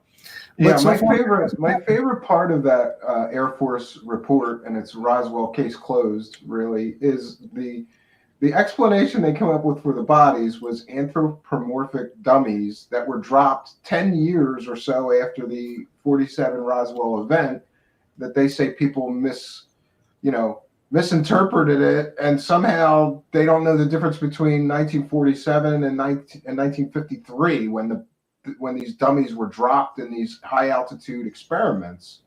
Well, the anthropomorphic dummies looked exactly like what they were, and they were big, robust things. There's a picture in the report with a guy standing with them, and they're like 6 feet tall. And you talk to you talk to who said they saw the bodies. They're much smaller than that. They're not these big, robust things. They're much smaller than that, and it simply doesn't work at all. The other thing is the guys in the New York University guys had gone to Roswell to elicit their help in tracking their balloons, and the Roswell guys probably pissed them off by saying they were basically too busy with real work to be worried about what a bunch of college boys wanted to do. The balloons had cards on them. If you find this, let us know, and we'll pay you $5. Which in 1947, $5 that was a lot of money, right? Yeah, nice piece of change. That sort of thing. There was one that came down out toward they called the bottoms of lakes. They're east of Roswell. One of their balloons came down there. They had military equipment from Alamogordo, and they drove out and recovered their balloon, and they realized they were getting low on gas, and they stopped in Roswell with this balloon in back of their weapons carrier, which is an open bay type thing, to gas up so they could get over to Alamogordo. So the people would have seen the balloons. And the other thing the Air Force did, which wasn't quite fair. Well, there's a couple of things they did. One of them was Sally Tadolini, who handled some of the debris that Bill Brazel had found.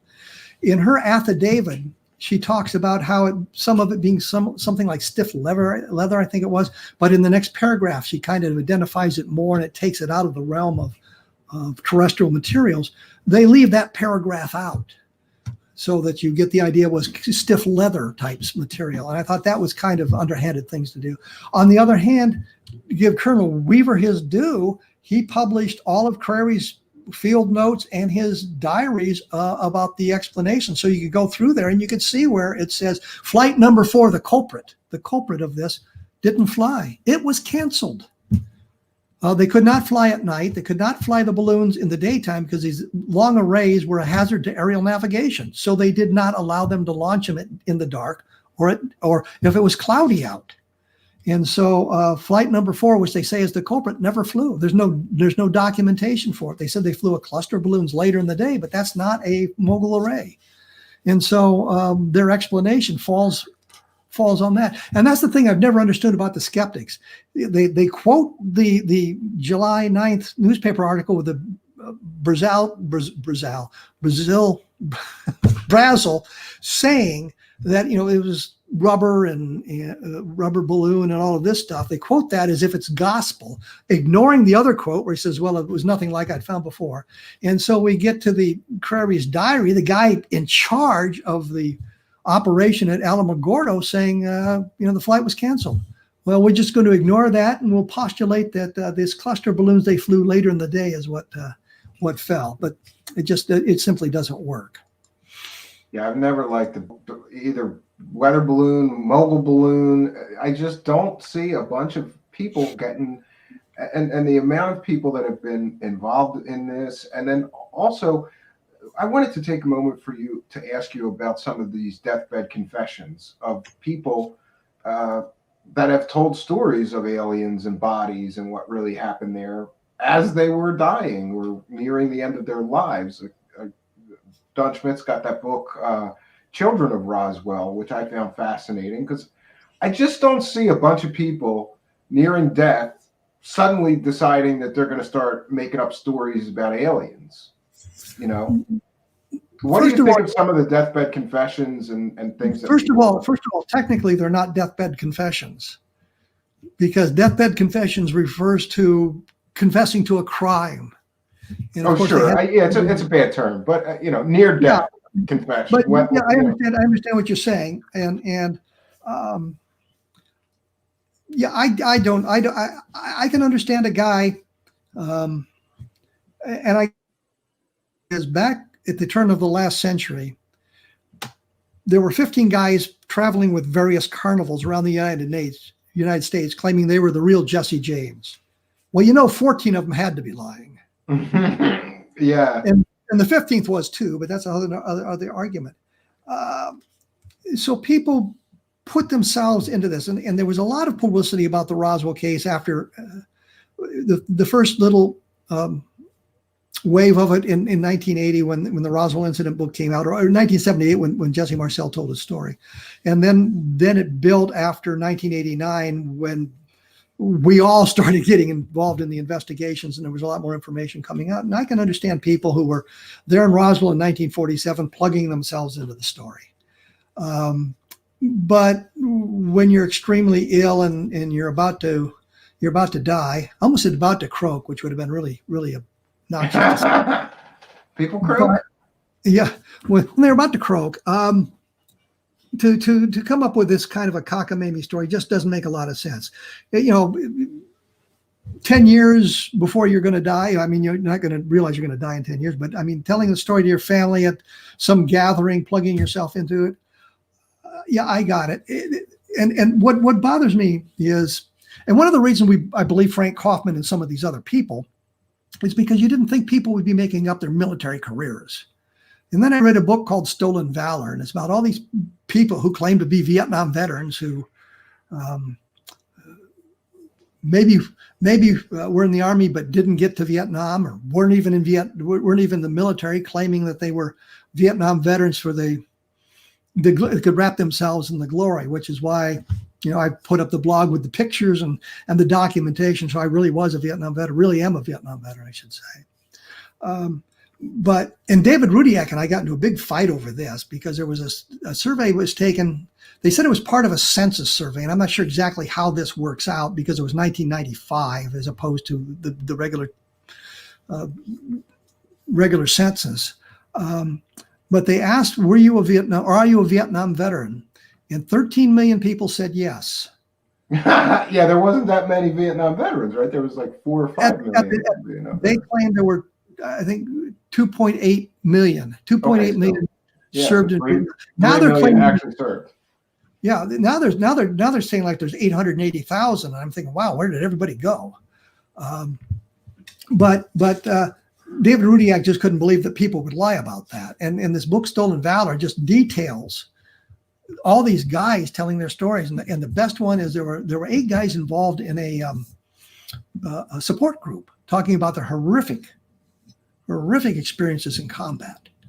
And the therapist couldn't seem to make an inroads because every time he'd say something or make a comment, he said, well, you can't understand that you were never in combat. And yeah, neither were you. Yeah. Well, but the thing is, there was a Green Beret captain who after he finished his service, took a master's degree in psychology or social work or something. So he was working there. I mean, he legitimate hero, Silver Star, I think 2 or 3 tours in Vietnam, all of that stuff. I mean, legitimate guy and could prove it. So he goes down to talk to these guys about it, and they're just absolutely hostile. And he comes to find out none of them had ever been in Vietnam. They were all 8 of them were making it up. Jeez, it's terrible. And Stolen Valor is a huge problem in the field of UFOs. I did a big investigation into someone called Charles Hall, who you may have heard about, who claimed to work on a secret base with tall white aliens. And we went to the ends of the earth to try to verify his military claims. You're not talking about the Rendlesham Forest guy, right? No, I'm talking about Charles because I thought Hall. You said Colonel. Yeah.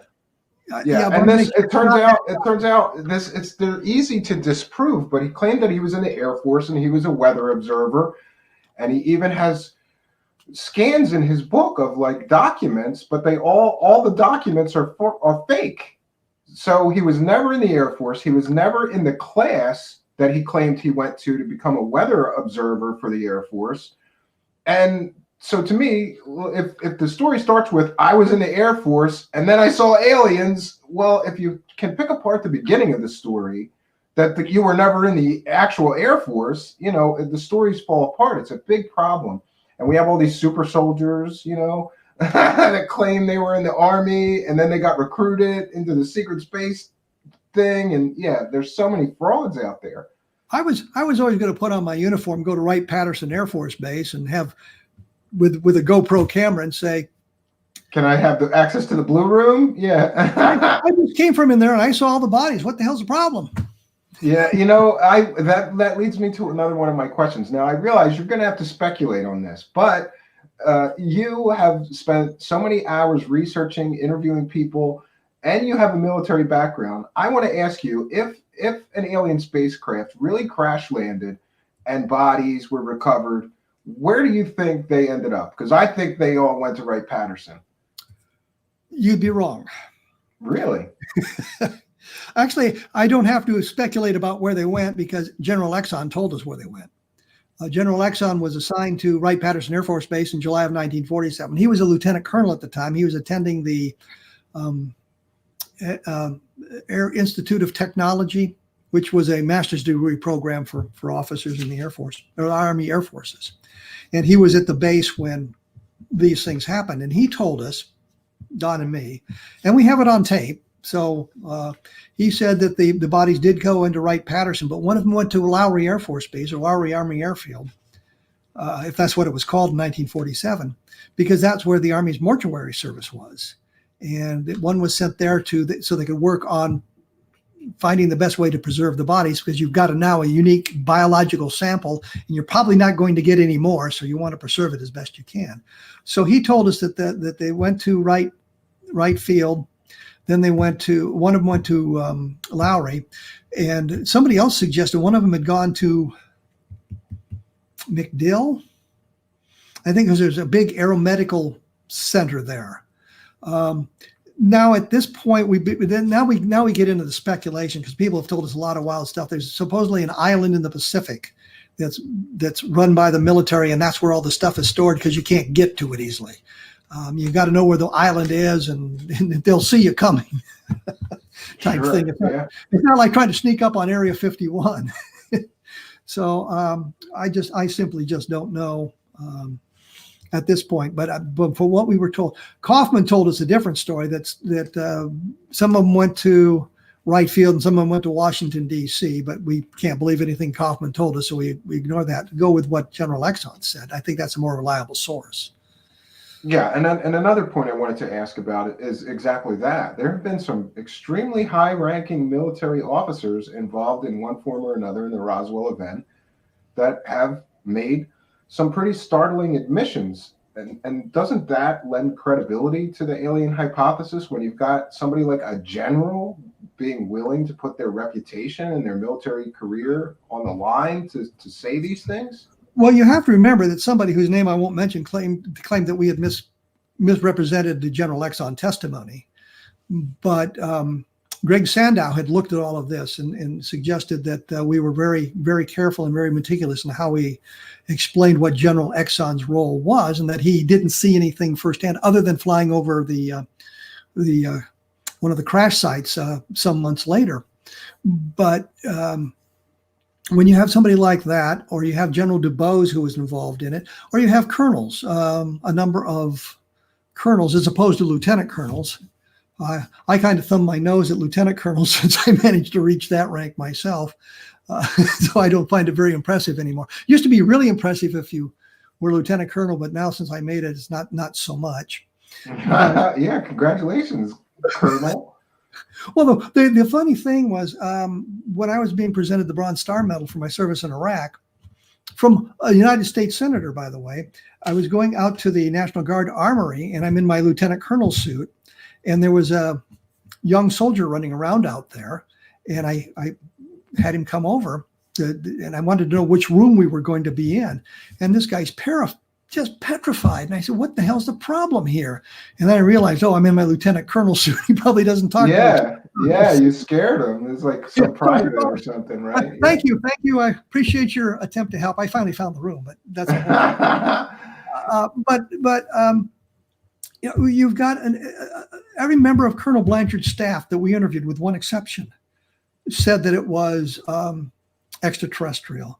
Patrick Saunders on both a UFO crash at Roswell and the truth about the UFO crash at Roswell on the flyleaves to the paperbacks, wrote notes to friends and things. And one of them, the flyleaf says damage control, and it talks about how they changed the serial numbers of people and they moved the money around and they buried the paper trail. And he wrote on the top of that something to the effect, this is the truth, and I never told anybody anything. And he signed his name to it. Here's a retired colonel admitting it on paper. It's one of the best bits of documentation we have. Unfortunately, it's after the book was published, so you could argue contamination if you wanted to do so. But every member of Colonel Blanchard's staff, I think with the exception of Colonel Barrowclaw, no, was it Payne Jennings? It was one of the two. I think it was Barrowclaw, had written a note to Kent Jeffrey saying that he appreciated Kent Jeffrey saying, well, there was nothing to it, and now maybe all these people stop bothering me and tell me that sort of thing. But everybody we could talk to, and that includes, Jesse Marcel, Patrick Saunders, the operation. I have a list and a list of quotes from all from high-ranking military officials, and to me, just sitting through like 3 pages of quotes from some of these high-ranking military officers, my experience with military officers was my father, and he was just like a no-nonsense. He just wasn't a bullshitter. Not to say that if you're in the military, you can't be a bullshitter, but I just find it pretty credible that so many people have said that it was alien or extraterrestrial. And again, I know this one you're going to have to speculate on. I understand perhaps why they covered it up.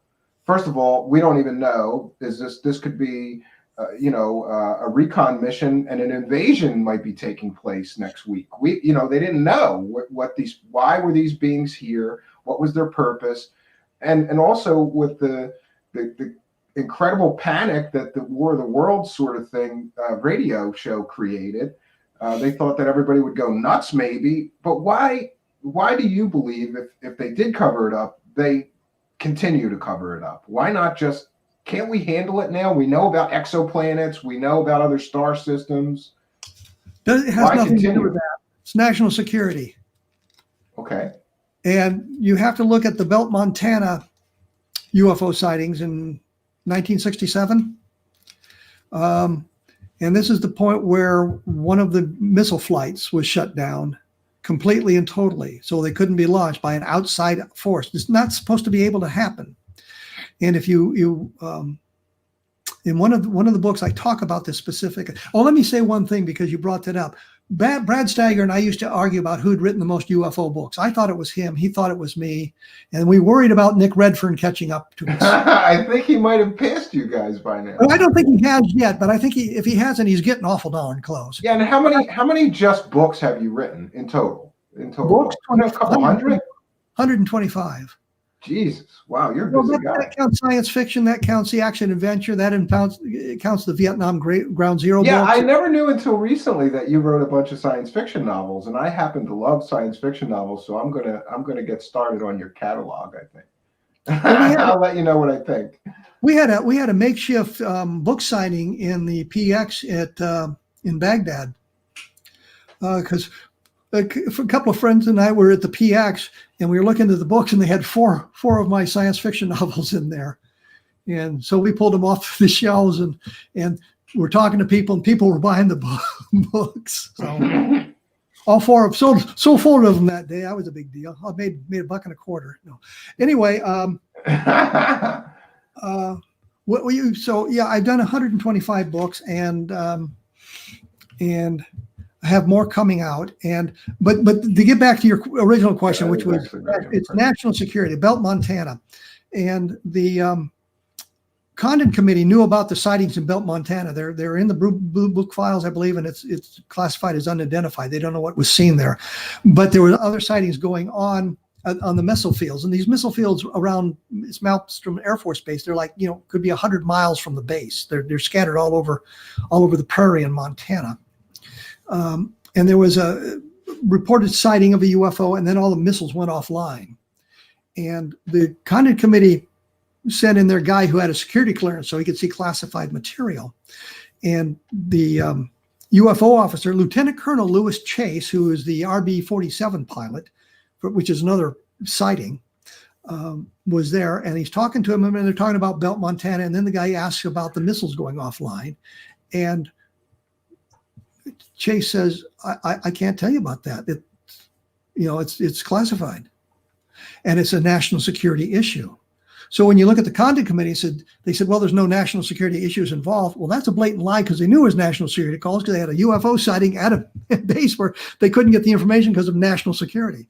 But I think that's the bugaboo. And if you think about it now, if it came out that there was a way to disable our missiles from outside the launch control facility and the silos themselves, you could disable an entire flight at one time, that would be valuable information for the Russians, the Chinese, anybody. For our enemies to have.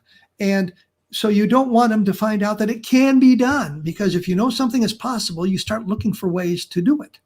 If you think it's impossible, oftentimes you say, well, it's impossible, I'm not even going to try. But if you know it can be done, then you can look for ways to do it. So I think it's a national security issue.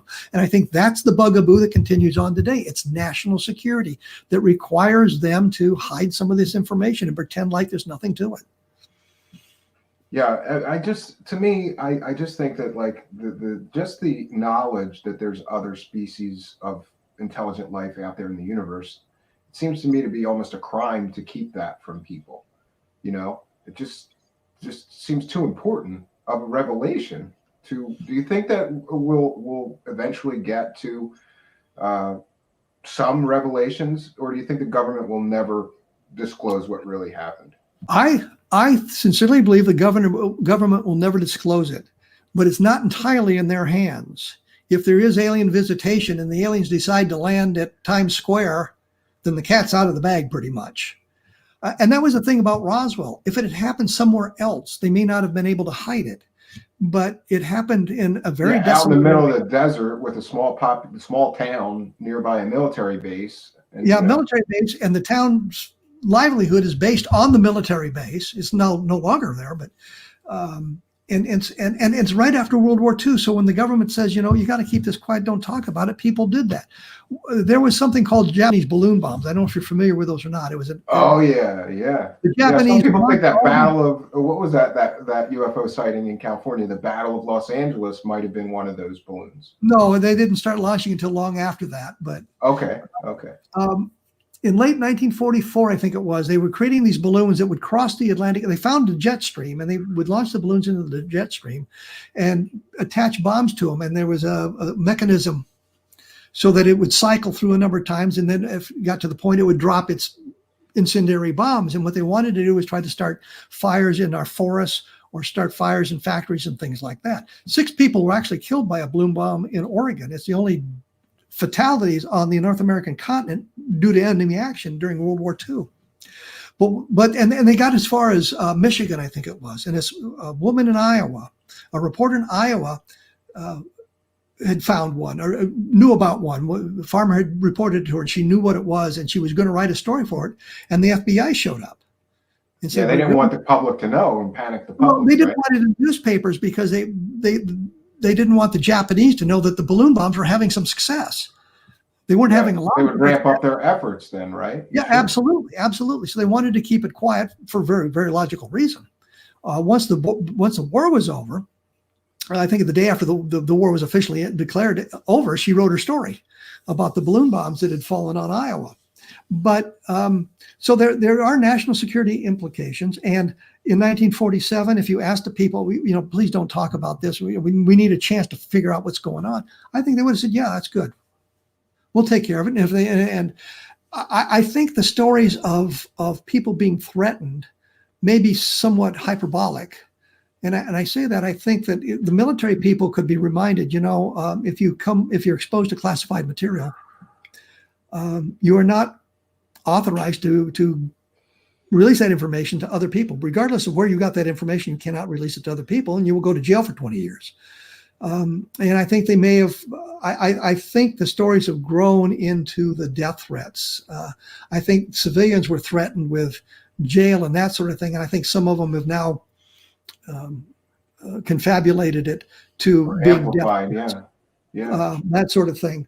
But I think in 1947 it made good sense. And then when you plug in the national security implications, especially after something like Belt Montana, then you understand why they were reluctant to, why they're still reluctant to release all the information. I think it's the national security implications. But I think the only way we're really going to find out is if the aliens arrive and make themselves known. Yeah, I've often thought that if there was another mass sighting event like the Phoenix Lights, but maybe taken up a few notches, it would be really difficult for them to cover up a real big mass sighting, and that may be how some form of disclosure comes our way. I've talked to several skeptics about this, what they would take, and some of them said, "Well, we've got to see the craft from the bodies." Period. End of discussion.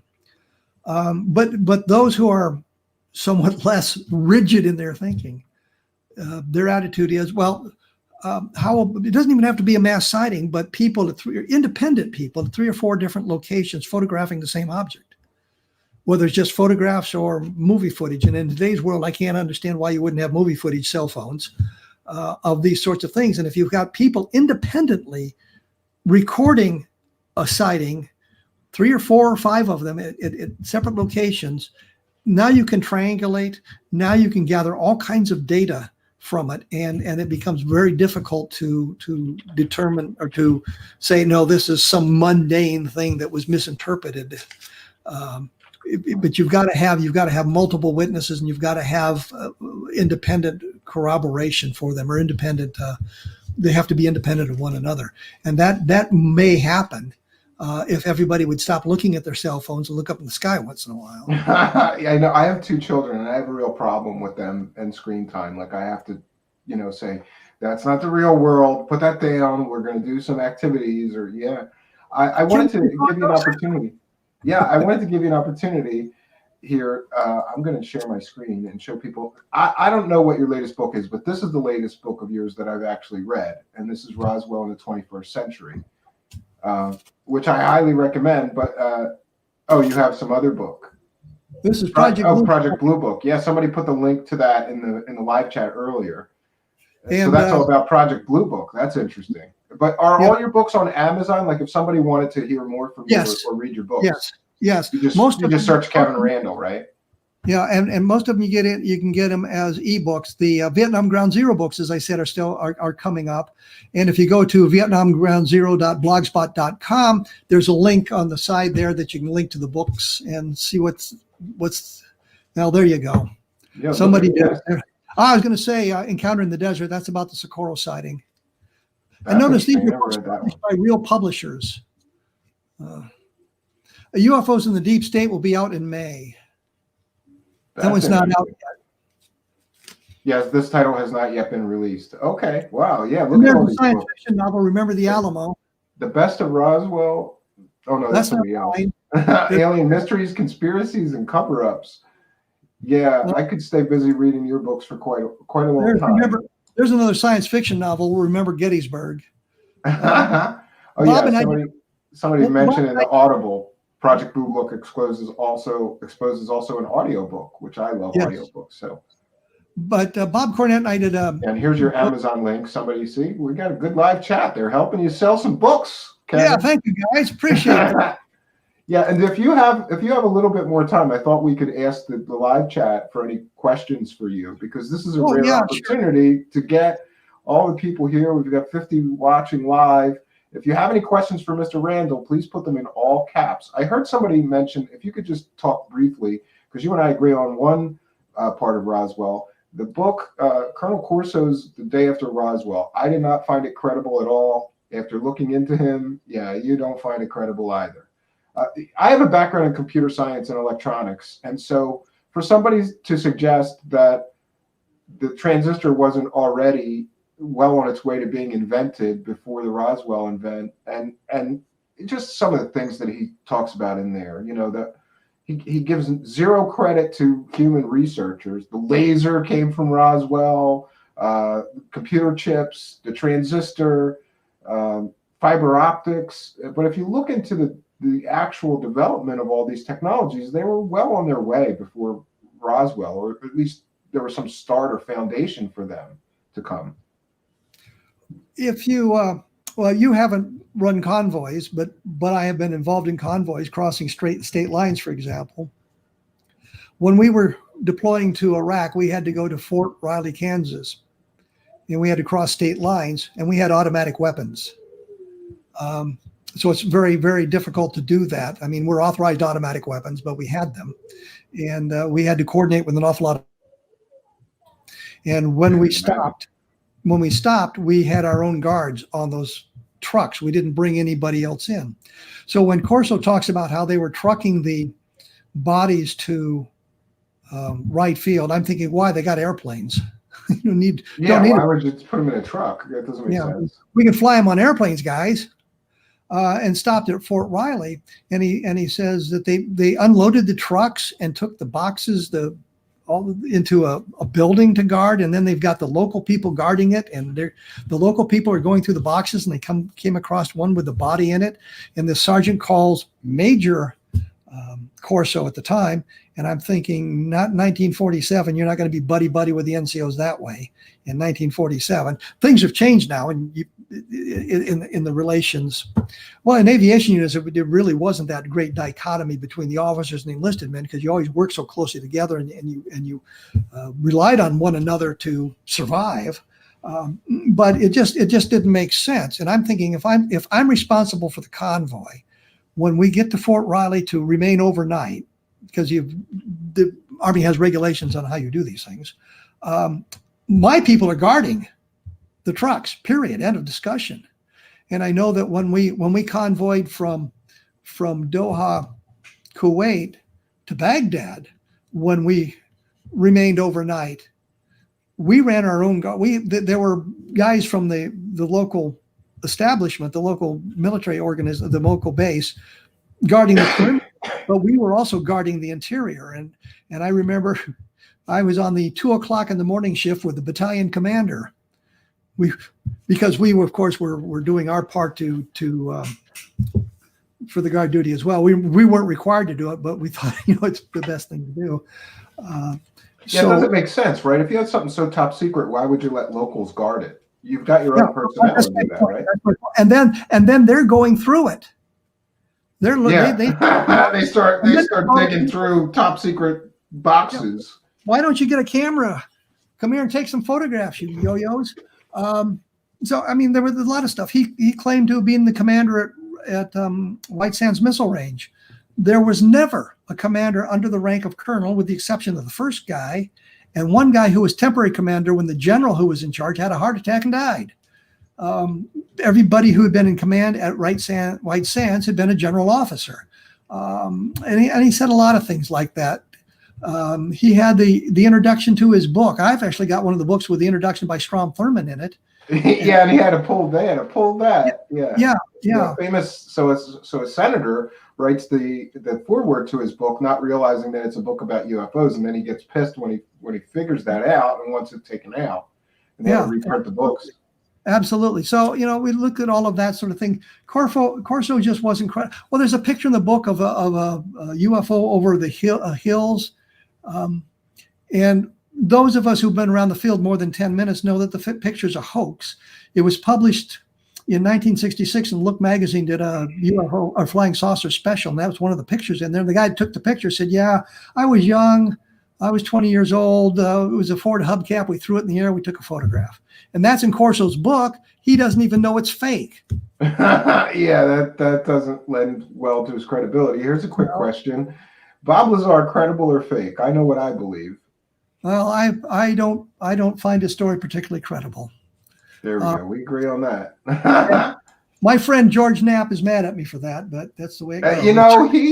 I got into it with George Knapp over the end of a documentary.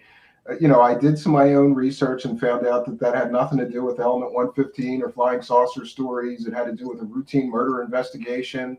Apparently, Mr. Lazar was selling, is it thallium or thorium? I always forget what the element was called, but he sold somebody either thallium or thorium, and then the guy murdered his wife with it in another state. So they came there to find the thallium, and the sales records had nothing to do with flying saucers or any of that stuff.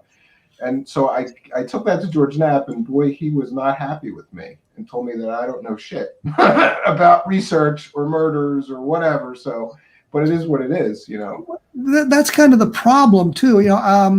If you were to ask me about Kecksburg 10 years ago, I'd say, yeah, that's good. And now I just don't know. I don't think so. I think there's alternative explanations for it. And it's again cluttered like the Roswell field with people coming forward saying, yeah, I was there. I saw this. I saw that, the other thing. Yeah. I'm in Pennsylvania, and I actually drove out there and to see the crash site. And I was pretty underwhelmed. Well, I know Stan Gordon's done an awful lot of work, and yeah, he was on my show twice previously. And he's a nice guy. Good guy, nice guy. Yeah, but I don't know. I think that was most likely it's just too coincidental to me that a Russian satellite went down right around that time. You know, the same time. Yeah, there's some problems with that story. But, we have to look at all of that sort of thing, and I get really tired. And I've said it before, of these people falling back on their military credentials. And you brought up Corso, for example. Well, I was a colonel in the Army. No, he wasn't. He was a lieutenant colonel. Yeah, big difference. Well, it's not, a colonel and a lieutenant colonel is a big difference, isn't there? Well, I've always looked at it this way. If you are commissioned as a second lieutenant, there's about a 95% chance you'll be promoted to first lieutenant. You either have to get out, get killed, or really screw up. And the step from first lieutenant to captain isn't that big. The step from captain to major is a little bit larger because you're moving from company grade to field grade and more responsibility. So fewer people are selected for major. And you move from major to lieutenant colonel. That's another step, but not a real big step from major to lieutenant colonel. But when you get to colonel, that's a big step, because now you're on the cusp of general officer, and then go to brigadier general, of course, is another large step. And I always looked at it that way. And so, and Corso got caught on that. And I had a similar situation happen to me when the UFO casebook came out. The publisher put U.S. Air Force retired, because I'd signed something with USAFR, which was United States Air Force Reserve, and he thought it was retired. So the book comes out and it says retired on it. And some guy wrote this big expose on me. You're much too young. And I had joined the Army. I joined the Army when I was 18. And at the time this came out, I was 38. And so I wrote back and said, well, actually, I am old enough to be retired, but that was a mistake the editor made, not me. It should have been reserve, not retired. And so I copped to it. And I think the same thing happened with Corso. They just got to use calling him colonel and didn't realize it was lieutenant colonel. So when the book came out, he says, yeah, I was retired. I was promoted to colonel when I retired. No evidence that happened at all. So, I mean, the cover of the book. And that's not very common for somebody to get promoted after they retire, is it? Well, no, as you retire, sometimes there are brevet promotions as kind of a reward for your service, especially in the reserves and the National Guard. So maybe you could get a higher retirement monthly payment, but because right? They want to do you a favor on the way out. The time and grade for promotions differed radically from the reserve to the active forces. And you look at a lot of officers' ranks, and you'll see there'll be a brigadier general, and their permanent grade will be major. And so once you retire, if you've served on active duty in that higher grade, then you retire at the higher grade. Or if you get into trouble, you revert to your permanent grade. I always kind of laughed about that because the Air Force had done away with ward officers. And when I went into ROTC, they listed my grade as ward officer because I'd been a ward officer in the Army. And I always thought it was kind of funny that technically could have made me the last ward officer in the Air Force, but I got commissioned. It didn't happen. So had I been in the Air Force and got out, I would have, I could have been the last Air Force ward officer. Here's another good question is, but I think you've kind of already answered this. What is your hope for the future in reference to government disclosure? As I said, I don't think it's going to happen. I think we have to wait for some other force to do it. There's no motivation for the government to do it. And I think in today's environment, especially with what's going on, they're too busy doing other stuff. Some of it not very important, some of it not very useful, but they're busy doing this other stuff when they should be worrying about some of the problems we have, like COVID-19. But there's no motivation for them to disclose anything at this point. Yeah, I don't think that they'll ever do it unless they're forced. Their hand is forced. It has to be forced by something. And another great question is, what individual story is the most interesting to you, Kevin, and why? And I think he means like UFO story. Well, Roswell is extremely interesting because of all the people involved. I think the level land UFO sightings are very, very important because you had so many people involved, and you've got the UFO interacting with the environment, stalling the car engines and putting out the headlights. And there is an awful lot of information about that I've uncovered in the last couple of years that hasn't come out yet, including what the sheriff in Levelland, how deep he was involved in some of the things that were going on. But I think that's a very important case because you have the multiple witnesses, you have the UFO interacting with the environment, and you can see the nonsensical investigation conducted by the Air Force saying, well, it was ball lightning. Ball lightning is very small and very short-lived, and you don't get massive displays of them all over an area over a period of 2 hours. So the ball lightning explanation simply doesn't work. It's about as good an explanation as swamp gas. Yeah. And we talk about swamp gas in Project Blue Book Exposed.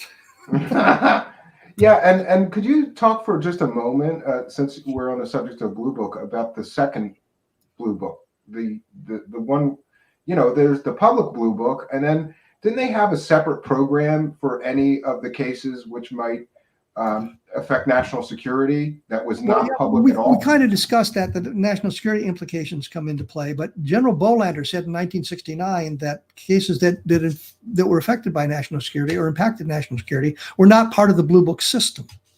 So we know there was a secondary investigation going on. We later discovered there was another one called Moondust. Mm-hmm. And Moondust was a project to recover returning space debris of foreign manufacture or unknown origin. And we want to get our hands on the Russian stuff if we could, just to see what they. Yeah, but unknown origin also suggests extraterrestrial. And we know there was a UFO component because when the State Department inadvertently released a bunch of documents to, I think, Robert Todd, Moondust was mentioned in there, and there was a UFO component to it. I found 4 cases in the Project Blue Book files labeled Moondust. Yeah, that's interesting. And you've got the documents. And another excellent question. Ask Kevin about Jacobson's book. Annie Jacobson has this book about Area 51, and the last chapter has got some crazy story about Mengele and Stalin got together and somehow manufactured these fake alien bodies in this strange craft to fly it over the United States and panic us. Do you think there's any credibility to her claims? No. There you go. Quick answer. That's the thing. Present some documentation. Present some proof. If you're going to claim to be a military officer, present us with some actual documentation that we can verify. And it goes back to people like Willingham. He presented the documentation, but we couldn't verify it. When we went to the sources, they said, no, this stuff is not real. So, I mean, that's the point.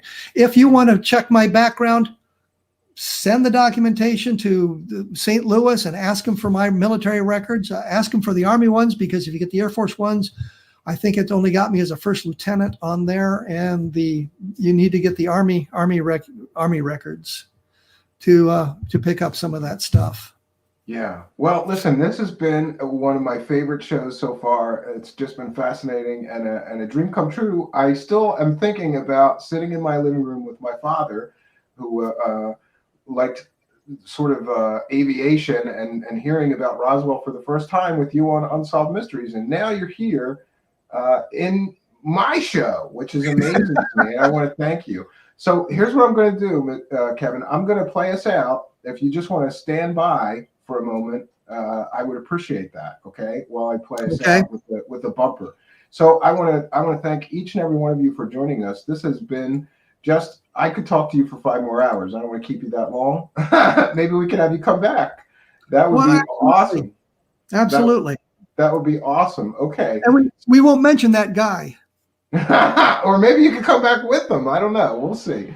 All right, friends. I want to thank each and every one of you for joining us for our very special event, Revisiting Roswell with Dr. Kevin Randle. Thanks, friends.